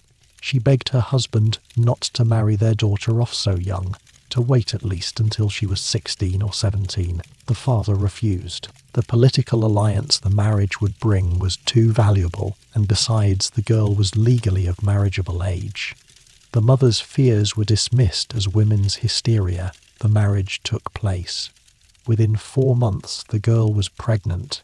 At 8 months pregnant, she went into labour. The labour was obstructed. She laboured for 4 days before dying in agony, the baby dead inside her. The chronicle notes that her mother was prostrate with grief and that the father regretted the haste of the marriage. But there were no legal consequences, no charges brought, no system-wide reconsideration of the practice of child marriage. It was simply a tragedy, one among thousands. Now, let me tell you about Margaret Beaufort, because her case is so well documented and so illustrative of what happened when very young girls became pregnant. Margaret was born in 1443 into one of the wealthiest families in England. She was a valuable marriage prize, and the competition for her hand was intense. When she was 1 year old, she was betrothed to John de la Pole, son of the Duke of Suffolk. When she was 6, that betrothal was dissolved, and she was betrothed instead to Edmund Tudor, half-brother of King Henry VI. When she was 12, the betrothal was formalised into marriage. Margaret was 12, Edmund was 26. According to the detailed research of Professor Michael Jones and Malcolm Underwood, whose biography of Margaret draws on contemporary sources, Margaret became pregnant almost immediately after the marriage. Edmund died of plague in November 1456, leaving Margaret pregnant and widowed at age 13. She gave birth to her only child, the future King Henry VII, on the 28th of January 1457. She was 13 years and 7 months old. The birth was catastrophic. Margaret was tiny, not fully grown, and her pelvis was underdeveloped. The baby was of normal size. The labour was prolonged and obstructed. According to accounts that survive, Margaret was in labour for over 24 hours, screaming for most of it, and at several points it looked like both mother and baby would die. She survived, but the damage to her reproductive organs was so severe that she was never able to have another child, despite 2 subsequent marriages. Her uterus was damaged, her birth canal was scarred, and she suffered from chronic pelvic pain for the rest of her life. Contemporary sources describe her as always frail, often ill, and appearing older than her years, even when she was relatively young. She lived to age 66, which was quite old for the time, but her quality of life was severely compromised by the injuries sustained in that one catastrophic childbirth at age 13. Margaret's case is well known because she was the mother of a king and became a powerful political figure. But how many other 13-year-olds suffered similar fates in obscurity? How many died where Margaret survived? How many lived with chronic pain and disability? According to Professor Barbara Hannawalt's demographic analysis, approximately 1 in 4 girls who gave birth before age 15 suffered permanent injuries of varying severity. Some had fistulas. Some had pelvic organ prolapse where the uterus or bladder drops out of position due to damaged support structures. Some had chronic pain from scar tissue or nerve damage. Some had difficulty walking due to pelvic fractures that healed incorrectly. And all of this was considered normal, acceptable, just the way things were. The system that caused these injuries faced no serious challenge. Parents continued to marry off 12 and 13-year-old daughters. Men continued to impregnate child brides. The church continued to set 12 as the minimum marriage age, and girls continued to suffer and die. Now, let me tell you about contraception and abortion in more detail, because the lack of safe, effective birth control was a major factor in women's fear and suffering. According to research by Professor John Riddle, whose comprehensive study of medieval contraception examined both literary and medical sources, medieval women did have some knowledge of methods intended to prevent pregnancy. These included various herbal preparations, mechanical barriers like sea sponges soaked in vinegar, douches, magical amulets, and various timing methods based on incorrect theories about when women were fertile. Some of these methods may have had some effectiveness. Certain herbs do have contraceptive or abortifacient properties, though the correct dose is critical and difficult to determine without modern pharmacology. Acidic douches can reduce sperm viability, but many of the methods were based on superstition or incorrect biological theories and would have been useless. More importantly, using contraception was extremely dangerous legally and religiously. The Catholic Church taught that any interference with procreation was a mortal sin, essentially equivalent to murder, because it prevented a soul from being born. Church theologians debated whether contraception was actually worse than murder, because contraception prevented a soul from existing at all, while murder at least allowed the soul to exist before ending the bodily life. This wasn't just theoretical theology, it had real consequences for women. According to research by Professor Diane Elliott, women accused of using contraception could face severe church penalties, including excommunication, public penance, or in extreme cases, prosecution for heresy or witchcraft. In some jurisdictions, using abortifacients was legally classified as a form of homicide, potentially punishable by death. So even if a woman knew about methods that might prevent or end a pregnancy, using them was extremely risky.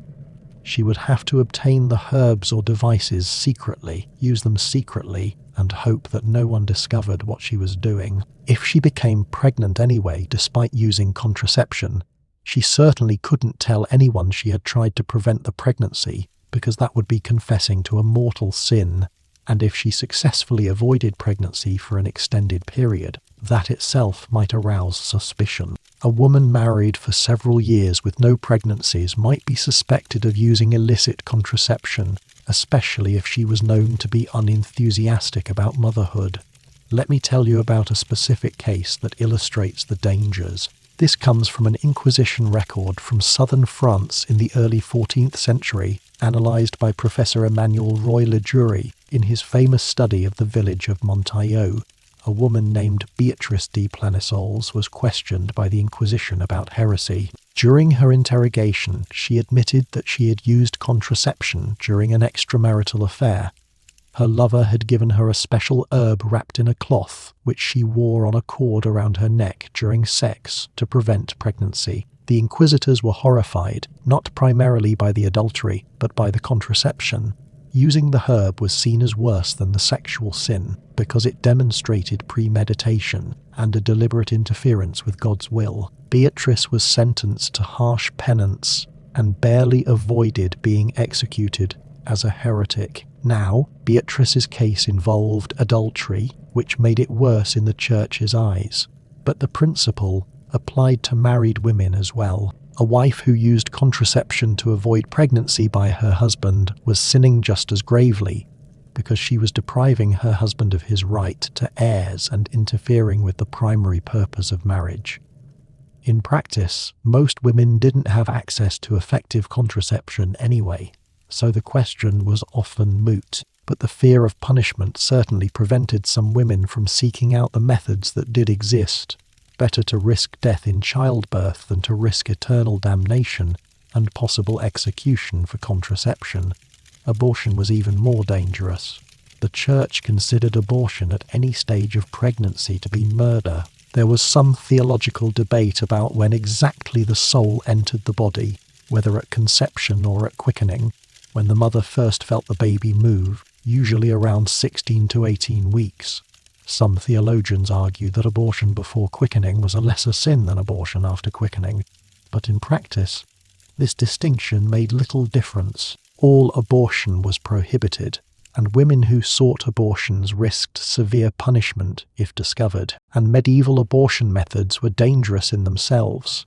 According to research by Professor Mary Wiesner Hanks, women who wanted to end pregnancies used various methods, all of them risky. Some tried to induce miscarriage through physical trauma, falling down stairs, having someone hit or press on their abdomen, lifting extremely heavy objects, riding horses at full gallop over rough terrain. Some used herbs known or believed to induce miscarriage, including pennyroyal, rue, savin, and tansy. Some of these herbs do cause uterine contractions and can induce miscarriage, but they're also toxic. Taken in doses high enough to reliably induce abortion, they can cause liver failure, kidney failure, seizures, and death. Some women tried more direct methods, inserting sharp objects into the uterus to pierce the amniotic sac or damage the fetus. This almost inevitably led to severe infection in an era without antibiotics. According to Professor Wiesner Hanks's research, many women died from botched abortions. The exact numbers are impossible to know, because successful abortions might be mistaken for natural miscarriages, and fatal abortions might be recorded simply as sudden death without mentioning the pregnancy. But medical texts of the period discuss the treatment of women suffering from retained miscarriage and fever following miscarriage, which were often code for complications of induced abortion, and legal records occasionally mention women who died after taking potions or who were found with suspicious herbs or instruments.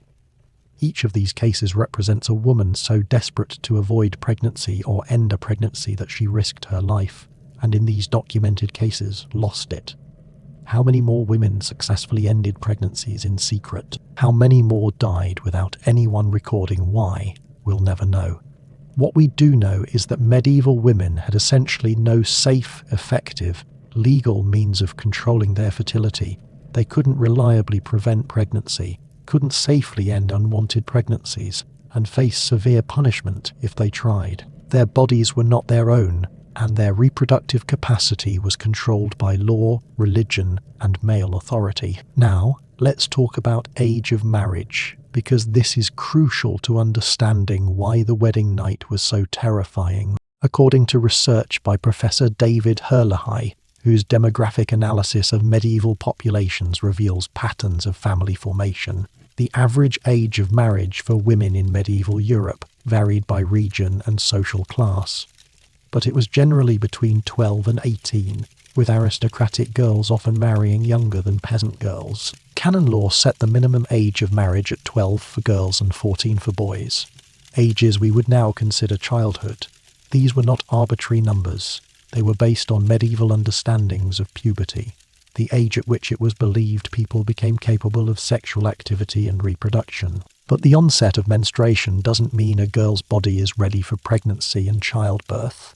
Modern medical research is clear on this. Girls who become pregnant before age 15 face significantly higher risks of complications, including obstructed labor due to an underdeveloped pelvis, eclampsia, fistulas, and maternal death. Medieval people didn't understand this. They saw that girls could become pregnant after they started menstruating, and they concluded that this meant they were ready for marriage and childbearing. The tragic consequences of this misunderstanding killed thousands of young girls. Let me tell you about Margaret Beaufort, mother of King Henry VII of England. Margaret was born in 1443, and when she was 1 year old, she was betrothed to John de la Pole. When she was 6, that betrothal was broken, and she was betrothed instead to Edmund Tudor. When Margaret was 12 years old, she married Edmund, who was 26. According to research by Professor Michael K. Jones and Malcolm G. Underwood, whose biography of Margaret reveals the details of her extraordinary life, Margaret became pregnant almost immediately. Edmund died before the child was born, leaving Margaret a pregnant widow at age 13. Margaret gave birth to the future Henry VII when she was 13 years and 7 months old. The labour was extremely difficult, obstructed because Margaret's pelvis was not fully developed. She barely survived, and the damage to her reproductive organs was so severe that she was never able to have another child, despite 2 subsequent marriages. Think about that. Margaret Beaufort, one of the most powerful and politically significant women in English history, mother of a king, ancestor of a dynasty, was physically broken by pregnancy at age 13. Her entire life was shaped by this trauma, and yet this was legal, acceptable, approved by church and society. Margaret's case was extreme, but not unique. According to demographic evidence compiled by Professor Barbara Hannawalt, marriage and pregnancy in the early teens was common among aristocratic families, less common but still present, and townspeople, and the mortality rates for these young mothers were correspondingly higher than for women who first gave birth in their late teens. or 20s. The system literally killed children, young girls who should have been playing, learning, growing, but who were instead forced into marriage and motherhood before their bodies were ready. Now, let me tell you about contraception and abortion, or rather, the almost complete lack of safe, effective options for preventing or ending pregnancy in the medieval period. According to research by Professor John Riddle, whose comprehensive study of medieval contraception reveals both the methods used and their limitations, medieval women did have some knowledge of herbs and techniques intended to prevent pregnancy or induce miscarriage. They used various herbal preparations, drinks made from pennyroyal, rue or savin, douches with vinegar or other substances, amulets and charms believed to have contraceptive properties. But these methods were of dubious effectiveness. Some herbs that were believed to prevent pregnancy were actually dangerous poisons that could cause serious illness or death. Others were simply ineffective, old wives' tales with no real contraceptive properties. And even when women knew about these methods, using them was dangerous legally and religiously. The Church taught that preventing pregnancy was a mortal sin, a form of homicide because it prevented a soul from being born. Using contraception could result in severe penance, public shaming, or in extreme cases, accusations of witchcraft. Abortion was even more dangerous. The Church considered abortion at any stage of pregnancy to be murder, punishable by excommunication, and, in some jurisdictions, death. Women who sought abortions had to do so in secret, often using dangerous methods, inserting objects into the uterus, taking toxic herbs in dangerous doses, subjecting themselves to physical trauma. According to research by Professor Mary Wiesner, Hanks, whose work on women in medieval and early modern Europe documents the reality of women's reproductive choices, many women died from botched abortions, from hemorrhage, infection, or poisoning from the herbs they took. And even successful abortions carried the risk of severe guilt, fear of divine punishment, and the possibility of discovery and prosecution. So medieval women were trapped. They had no reliable contraception, no safe abortion, no ability to refuse sex, no choice about when or how many times to become pregnant. Their bodies were not their own, and pregnancy, with all its dangers, was an inevitable consequence of marriage. This is why women feared the wedding night. Not just because of the sexual trauma, though that was real and significant, but because the wedding night marked the beginning of a life where they had no control over their own bodies, where pregnancy after pregnancy would be forced upon them, where each pregnancy might kill them, and where they had no recourse, no escape, no choice. Let me tell you now about what happened after childbirth, because the dangers didn't end with delivery. According to research by Professor Becky Lee, whose work on medieval postpartum care reveals the extended period of vulnerability women faced, the weeks and months after childbirth were almost as dangerous as the birth itself. Postpartum hemorrhage, retained placenta, infection, these could all kill a woman days or weeks after what seemed like a successful delivery. And there was almost no medical understanding of these conditions or how to treat them. Medieval medicine held that women needed a period of lying in after childbirth, a time of rest and recovery. Wealthy women might rest in bed for 3 or 4 weeks, attended by other women while their bodies healed. But poor women, peasant women, working women, they had no such luxury. They might be back to work within days, their bodies not fully recovered, risking further injury and infection. And all women, rich and poor, faced the reality that even if they survived one childbirth, they would soon be pregnant again. Medieval medical texts advised women to avoid sex for 6 weeks after childbirth, to allow the womb to heal. But this was advice, not law, and many husbands didn't wait that long. Women could become pregnant while still recovering from a previous birth, their bodies not ready, their health already compromised. According to demographic research, the typical interval between pregnancies in the medieval period was 18 to 24 months, which suggests that women were frequently pregnant or nursing throughout their fertile years, giving their bodies little time to recover between the enormous physical demands of pregnancy and lactation. The cumulative toll was immense. Women aged rapidly under this burden. A woman of 30 might look 50, worn down by repeated pregnancy and hard labor, vitamin deficiencies, anemia, broken teeth, damaged pelvic organs, chronic pain. These were the common results of repeated childbearing, and medieval medicine offered little help. Doctors had no understanding of nutrition, no concept of vitamins or minerals, no way to treat anemia or supplement deficiencies. They had theories based on the ancient humoral medicine, but these theories didn't reflect biological reality, and the treatments based on them were often useless or harmful. Let me tell you about one specific condition that medieval women feared: the obstetric fistula. This is a condition where obstructed labor causes tissue death in the birth canal, resulting in holes between the vagina and bladder or rectum. Women with fistulas leak urine or feces constantly, suffer from chronic infections, become social outcasts due to the smell and the shame. In the medieval period, there was no surgical treatment for fistulas. Women who developed them were condemned to a lifetime of suffering, often abandoned by their husbands, shunned by society, living in misery. According to modern medical research, obstetric fistulas occur primarily in very young women whose pelvises are not fully developed, and in women who experience prolonged obstructed labor without surgical intervention. Both of these conditions were common in the medieval period. Young girls married at 12 or 13, laboring for days without effective help, were at high risk. How many medieval women suffered from fistulas? We don't know.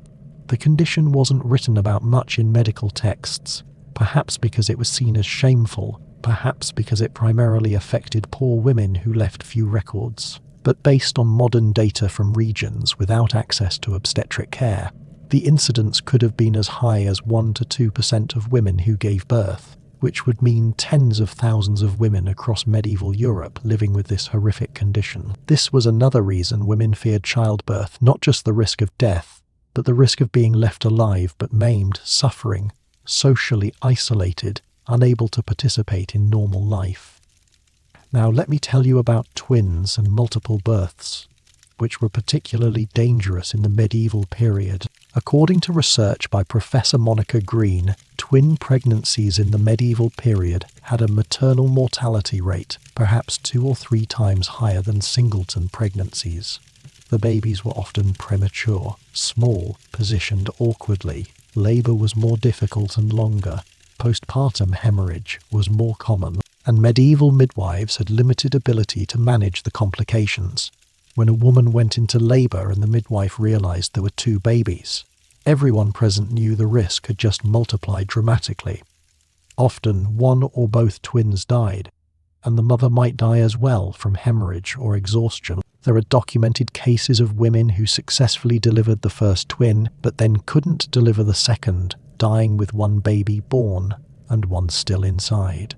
The horror of these cases, the agony and terror, it is almost unbearable to think about. Now let's talk about the psychological impact of living under this system, because the trauma wasn't just physical. According to research by Professor Nancy Cassiola, whose work on medieval religious women examines the psychological dimensions of female experience, many medieval women showed signs of what we would now recognize as anxiety disorders, depression, PTSD, all related to the trauma of forced marriage and repeated dangerous childbirth. Women developed intense religious devotion, focusing on the suffering of Christ and the Virgin Mary, perhaps as a way to process their own suffering. Women had visions, experienced hysteria, developed extreme fasting practices, behaviors that might have been attempts to exert control over their bodies in the only ways available to them. Some women found refuge in convents, choosing religious life specifically to avoid marriage and childbirth. According to research by Professor Jo Ann McNamara,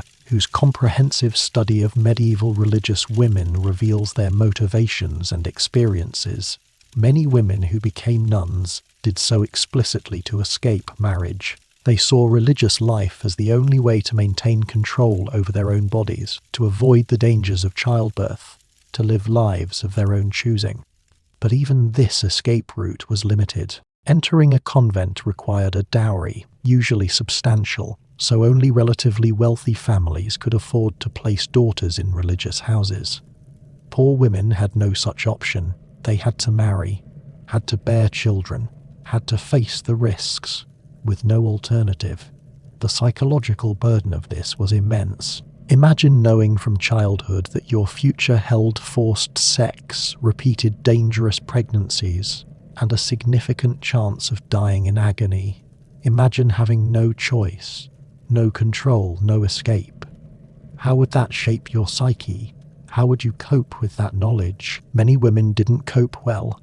Historical records, analysed by Professor Esther Cohen in her work on medieval mental health, document cases of women who refused to eat, who harmed themselves, who experienced what we would now call mental breakdowns. These women were often labelled as possessed by demons, subjected to exorcisms, sometimes accused of witchcraft, but in many cases they were simply traumatised by a system that gave them no power over their own lives and bodies. Let me tell you about another aspect of this system that reinforced women's fear, the public nature of childbirth. According to research by Professor Monica Green, medieval childbirth was not a private medical event, but a social ritual, typically attended by many women, the midwife, the mother's female relatives, neighbours, friends. Men were excluded. Birth was women's business. On one hand, this meant women had support during labour, other women to encourage them, hold them, pray with them. But it also meant that every woman who attended a birth witnessed the reality of what childbirth involved, the pain, the blood, the danger. Young girls, not yet married, would attend the births of older sisters, cousins, neighbours, and they would see exactly what awaited them in their own futures.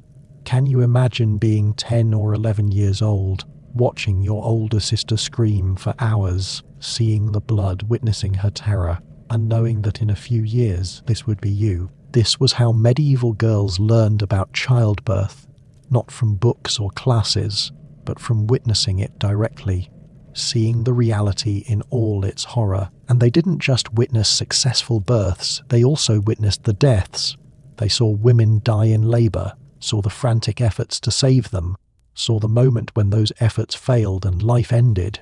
They saw dead babies, stillbirths, miscarriages. They saw complications, hemorrhages, convulsions. They learned very early that childbirth could kill, that it did kill, regularly and horribly. Is it any wonder they were terrified? Is it any wonder that when their own wedding day approached, they were filled with dread rather than joy? Now let me tell you about a different kind of story, about women who tried to resist, to escape, to find some way out of this system, because not all women accepted their fate passively. Some fought back in the limited ways available to them, according to research by Professor Judith Bennett, whose work on medieval women's resistance documents the various strategies women used. Some women refused to marry, defying their parents and families. This was difficult and dangerous. Families had the legal right to force daughters into marriage, and women who refused could be physically compelled, beaten, locked up until they agreed. But some women were stubborn enough or desperate enough to resist anyway. Some women entered convents without having a real religious vocation, simply because it was the only way to avoid marriage. Some women ran away, fleeing arranged marriages, trying to disappear into cities where they might find work and independence. This was extremely risky. A woman alone, without male protection, was vulnerable to assault, exploitation, starvation. But for some women, even those risks seemed preferable to the certainty of forced marriage and dangerous childbirth. Some women, once married, tried to avoid pregnancy by various means, secretly using herbal contraceptives, despite the religious prohibition, trying to time sex to less fertile periods, though medieval understanding of fertility timing was wrong, sometimes even refusing sex despite the risk of punishment. According to research by Professor John Riddle, there is evidence that some women successfully limited their fertility through the secret use of contraceptive herbs, though we can't know how many because successful contraception leaves no historical record. Some women, facing unwanted pregnancy, sought abortions despite the danger. Professor Mary Wiesner Hanks's research documents cases of women who died from attempted abortions, their deaths recorded in legal documents when authorities investigated. For every documented case, there were probably many others that went unrecorded, women who succeeded in ending pregnancies, or women who died without anyone knowing why, and some women, a very few, actually succeeded in ending their marriages. Medieval law allowed for divorce in extremely limited circumstances, if the marriage had never been consummated, if one party was already married to someone else, if the parties were too closely related by blood, if one party was impotent. Women who could prove one of these grounds might get their marriage annulled, though this was rare and required legal resources most women didn't have. More commonly, women in unbearable marriages simply left, abandoning their husbands and trying to build new lives elsewhere. This was illegal. Technically, the husband could have the wife forcibly returned, but in practice, many runaways were never found. They disappeared into the anonymous masses of medieval cities, working as servants or laundresses or in other marginal occupations, living under assumed names, always at risk of discovery, but at least free from the specific man they'd fled. These stories of resistance are important because they show that women were not simply passive victims. They fought for control over their own lives in whatever ways were available to them. But we must also acknowledge how limited those ways were, how dangerous resistance was, how few women successfully escaped the system. For every woman who ran away successfully, 10 were dragged back. For every woman who avoided pregnancy, 100 others had no choice. The system was designed to control women's bodies and women's lives, and it was very effective at doing so. Now let me tell you about the religious dimension of all this, because understanding medieval Christianity is crucial to understanding why this system persisted. According to research by Professor Diane Elliott, whose work on medieval theology and sexuality examines the religious justifications for gender inequality, the medieval church taught a complicated doctrine about women, sex, and procreation. On one hand, the church taught that marriage was sacred, a sacrament instituted by God, and that procreation within marriage was holy, the means by which human beings cooperated with God's creative power.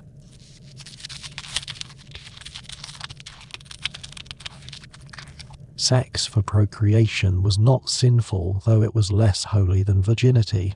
On the other hand, the church taught that women were inferior to men, prone to sin, sources of temptation, and that their suffering in childbirth was righteous punishment for Eve's role in the fall. Women's pain was deserved, ordained by God himself, who said to Eve after her sin, "I will greatly multiply your pain in childbearing. In pain you shall bring forth children."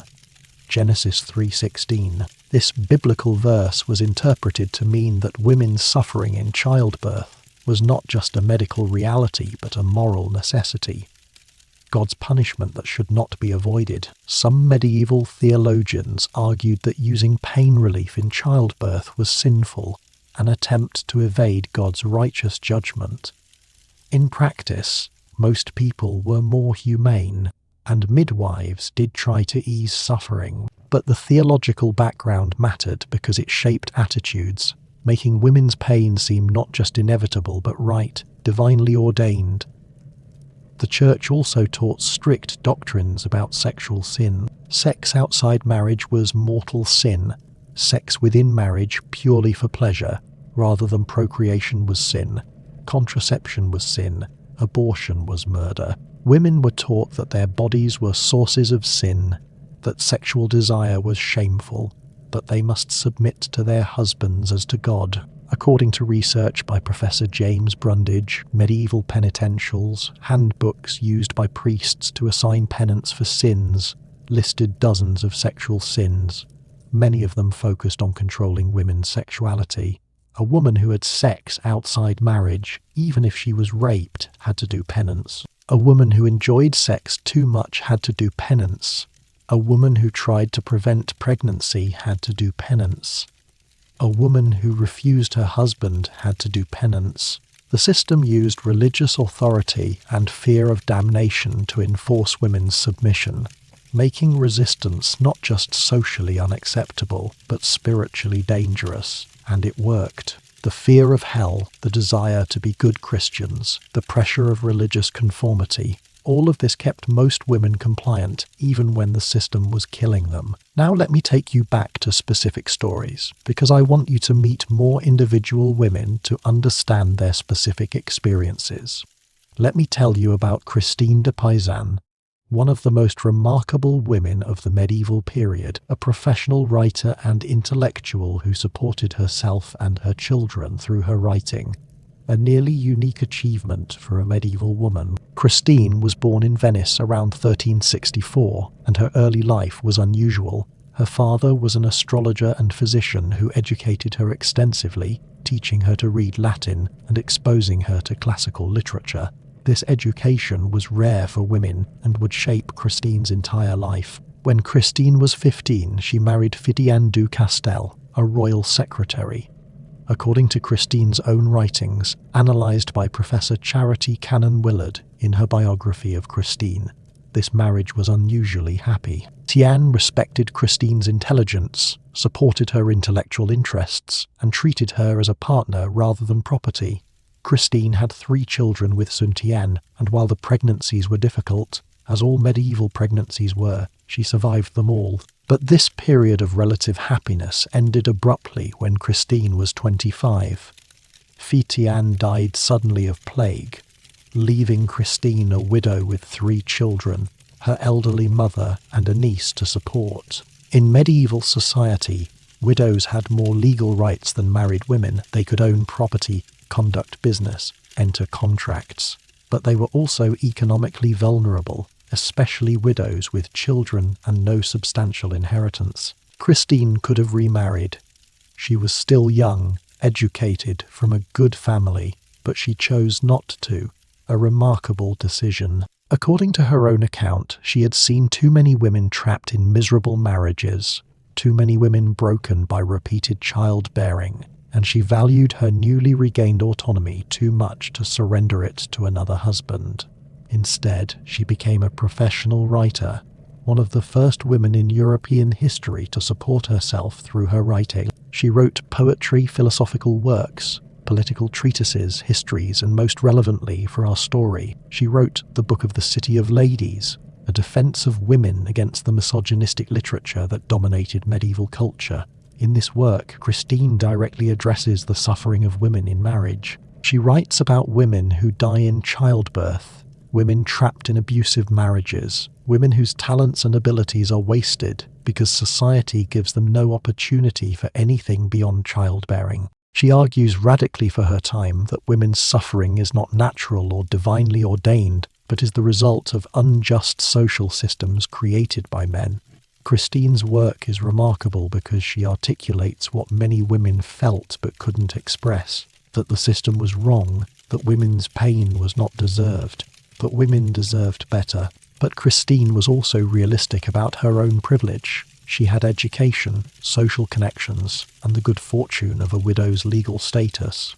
She knew that most women didn't have these advantages, that most women couldn't escape marriage, couldn't support themselves, couldn't choose their own paths. Christine's life shows both what was possible for medieval women, given exceptional circumstances, and how limited those possibilities were. Now let me tell you about peasant women, because most of what we've discussed so far has focused on wealthy and aristocratic women, those whose lives are better documented.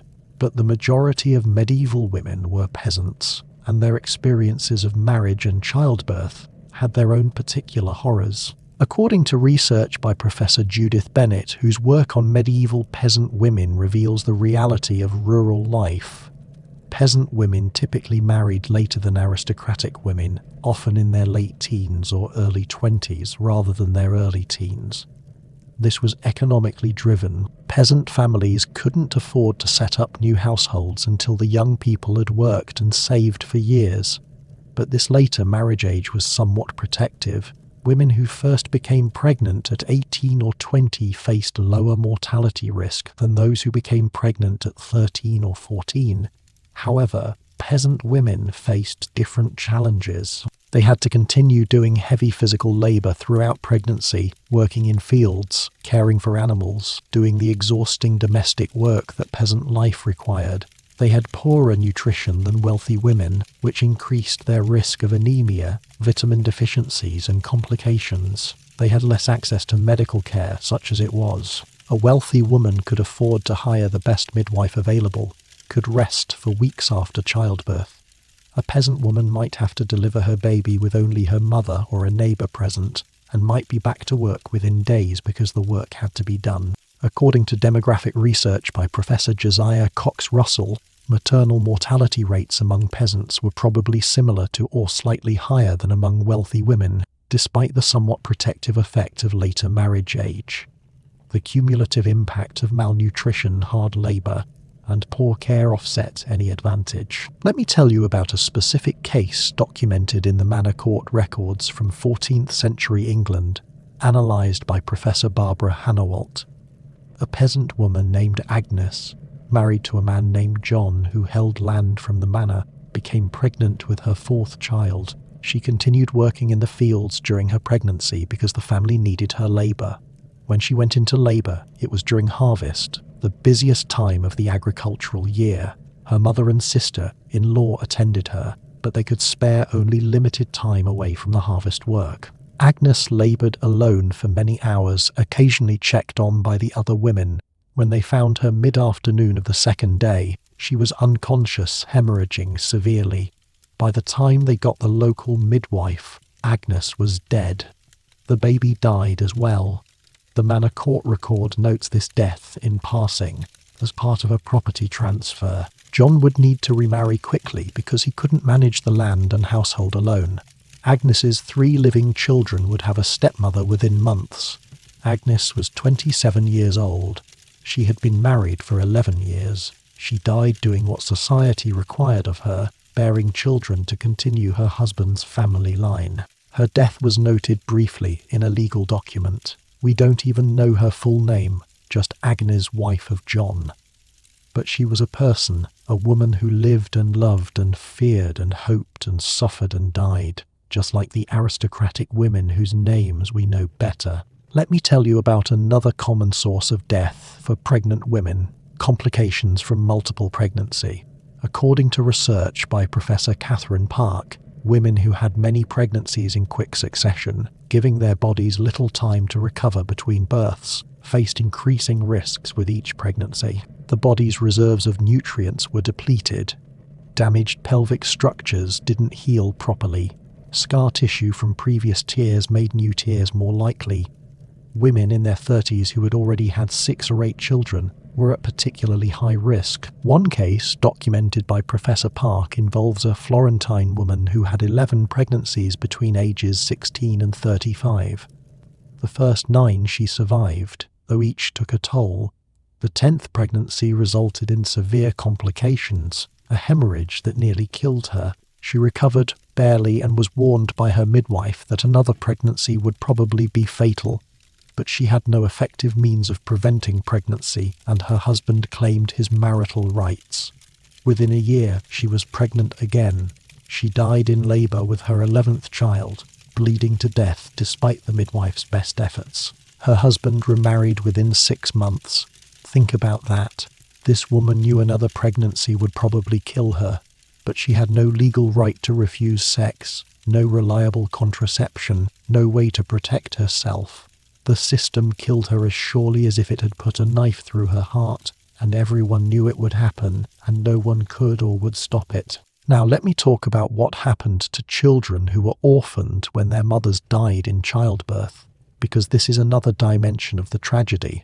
According to research by Professor Barbara Hannawalt, a woman who died in childbirth often left behind several young children, and these children faced a precarious future. If the father remarried quickly, as most did, the children had a stepmother who might or might not treat them well. Stepmothers in medieval society were often resented and feared, and with reason. A stepmother had her own children to consider, her own interests, and stepchildren could be seen as competition for resources. If the father didn't remarry, or if he was himself poor, The children might be sent away to other relatives, apprenticed out at young ages, or in the worst cases, abandoned. Motherless children had higher mortality rates than children raised by their mothers. They were more likely to die from neglect, disease, or accidents. Their emotional and psychological well-being suffered from the loss of maternal care and protection. So when a woman died in childbirth, the tragedy extended beyond her own death. Her children suffered, sometimes for the rest of their lives. And yet the system continued, because children, particularly male children, were valued more than women's lives. An heir to continue the family line, to inherit property, to carry on the name, this was worth the death of women, or so medieval society implicitly decided. Now, let me tell you about one more aspect of this system: the legal and financial vulnerability of women in marriage. According to research by Professor Janet Loengard, whose work on medieval women's property rights reveals the legal framework, married women in medieval England had virtually no property rights. Under the legal doctrine of coverture, a woman's property became her husband's upon marriage. Her dowry, the property and money her family gave her at marriage, passed into her husband's control. He could use it, spend it, even gamble it away, and she had no legal recourse. If a woman's husband died, she was entitled to dower rights, usually 1/3 of her husband's property, to support her for the rest of her life. But actually claiming those rights could be difficult, especially if the husband's heirs were uncooperative. And if a woman died, her property didn't go to her children or her family. It stayed with her husband, who could then remarry and pass it to children of his second marriage. This meant women had no economic security, no way to protect themselves financially, no assets they could use to leave a bad marriage or support themselves if widowed. They were economically dependent on men, fathers or husbands, throughout their lives, with no legal right to their own earnings or property. This economic vulnerability reinforced all the other ways women were trapped. Even if a woman wanted to leave a dangerous or abusive marriage, where would she go? How would she support herself?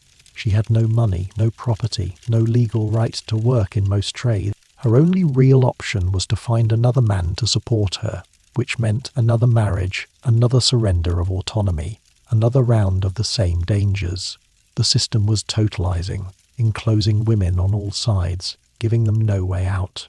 Now, as we move toward the end of tonight's journey, I want to talk about how this system eventually changed, because it did change. Women don't live like this anymore, at least not in most of the world.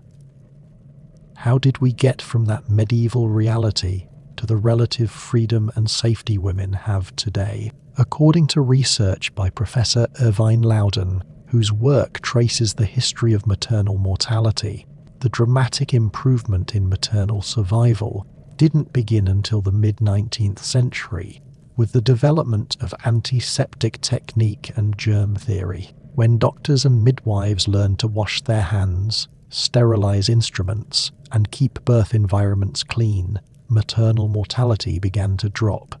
The development of antibiotics in the early 20th century further reduced deaths from childbed fever and other infections. The ability to perform safe cesarean sections, to manage hemorrhage with blood transfusions, to treat eclampsia and other complications, all of these medical advances have made childbirth enormously safer. Today, in developed countries, maternal mortality is approximately 15 deaths per 800,000 live births, compared to medieval rates of perhaps 15,000 per 800,000. Women are literally 1,000 times safer giving birth now than they were in the medieval period. But medical advances alone didn't free women. Legal and social changes were equally important.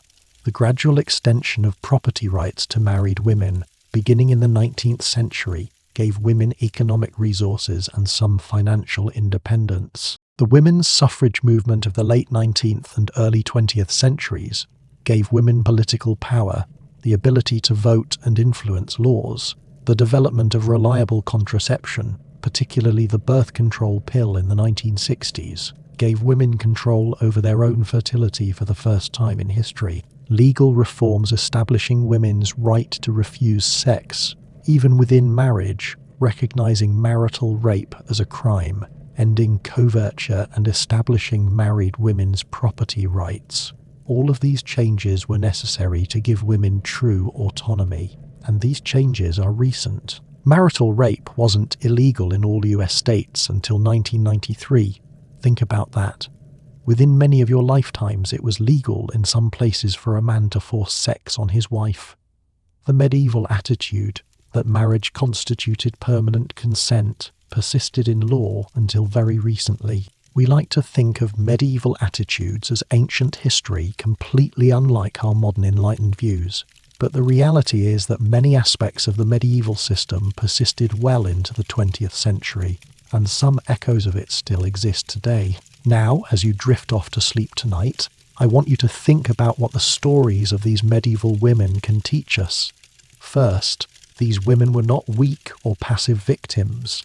They were human beings doing their best to survive and even thrive within an oppressive system. Women like Christine de Pizan, Eleanor of Aquitaine, Marjorie Kempe, these women found ways to exert agency, to influence their world, to leave marks on history, despite all the constraints they faced. But we also need to acknowledge the suffering, the injustice, the countless women whose names we don't know who died in childbirth, who lived in fear, who had no choices and no escape. Their suffering was real, it mattered, and it was not inevitable. It was the result of specific legal, religious, and social systems created by human beings, and therefore changeable by human beings. Second, we need to appreciate how recent women's freedoms are, and how fragile they might be. The rights that women in developed countries now enjoy, the right to refuse unwanted sex, the right to control their own fertility, the right to own property, the right to leave dangerous marriages, these rights were fought for by brave women and men over centuries, and they were achieved only in the last 100 years or so. They are not natural or inevitable. They are the result of political struggle and social change, and they can be lost if we don't protect them. In many parts of the world, women still face conditions not so different from medieval Europe. Child marriage still exists. Forced pregnancy still happens. Maternal mortality is still tragically high in places without good medical care. The medieval past is not as past as we might like to think. Third, we should think about bodily autonomy as a fundamental human right. The core injustice of the medieval system was that women didn't own their own bodies, didn't control their own fertility, didn't have the right to decide what happened to them physically.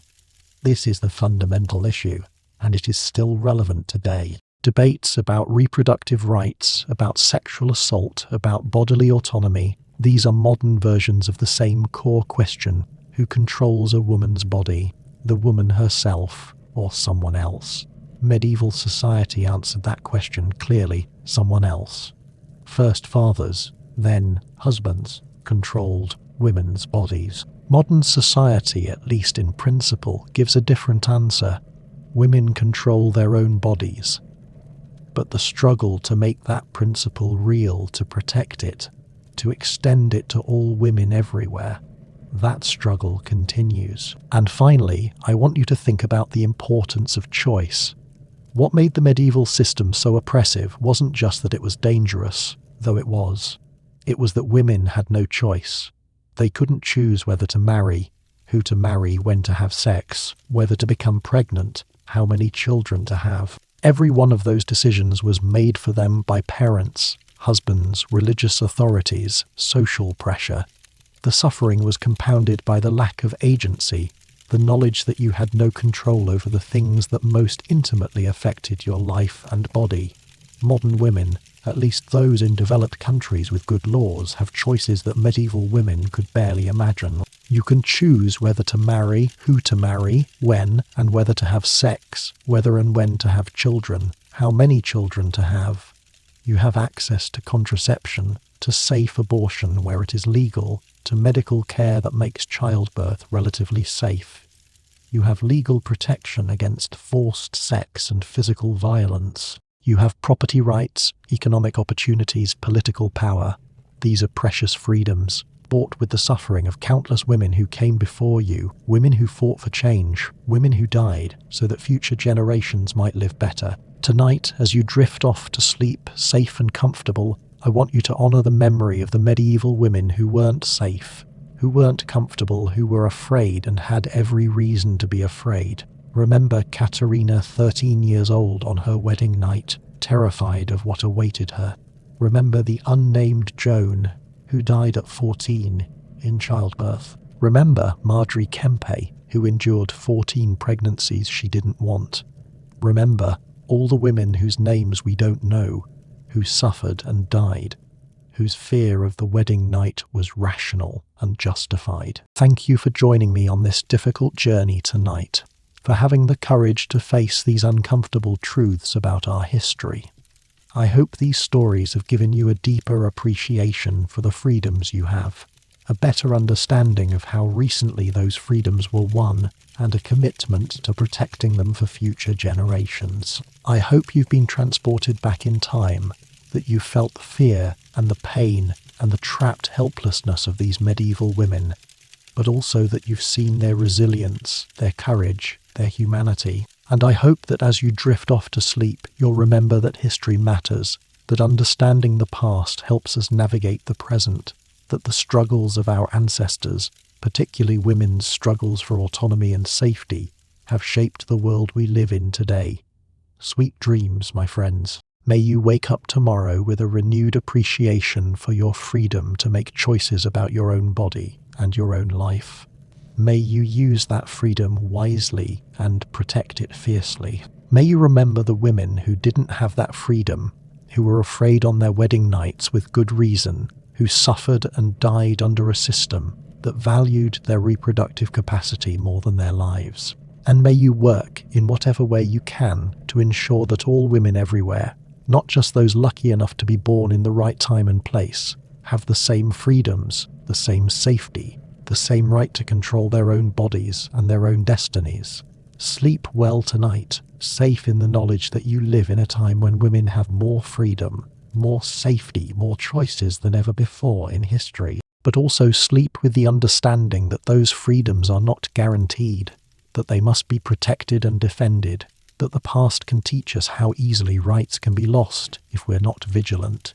Until next time, rest peacefully, dream deeply, and remember that every freedom you enjoy was paid for by the suffering and struggle of those who came before. Honor their memory by using your freedoms well, by protecting them for future generations, and by working to extend them to all people everywhere.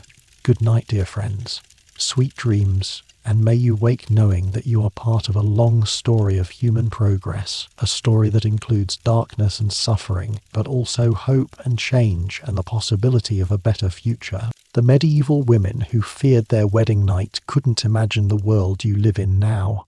Make it worthy of their suffering. Make it a world they would be proud to see. Carry their stories with you and let them inspire you to protect the precious freedoms they never had. Sleep well and good night.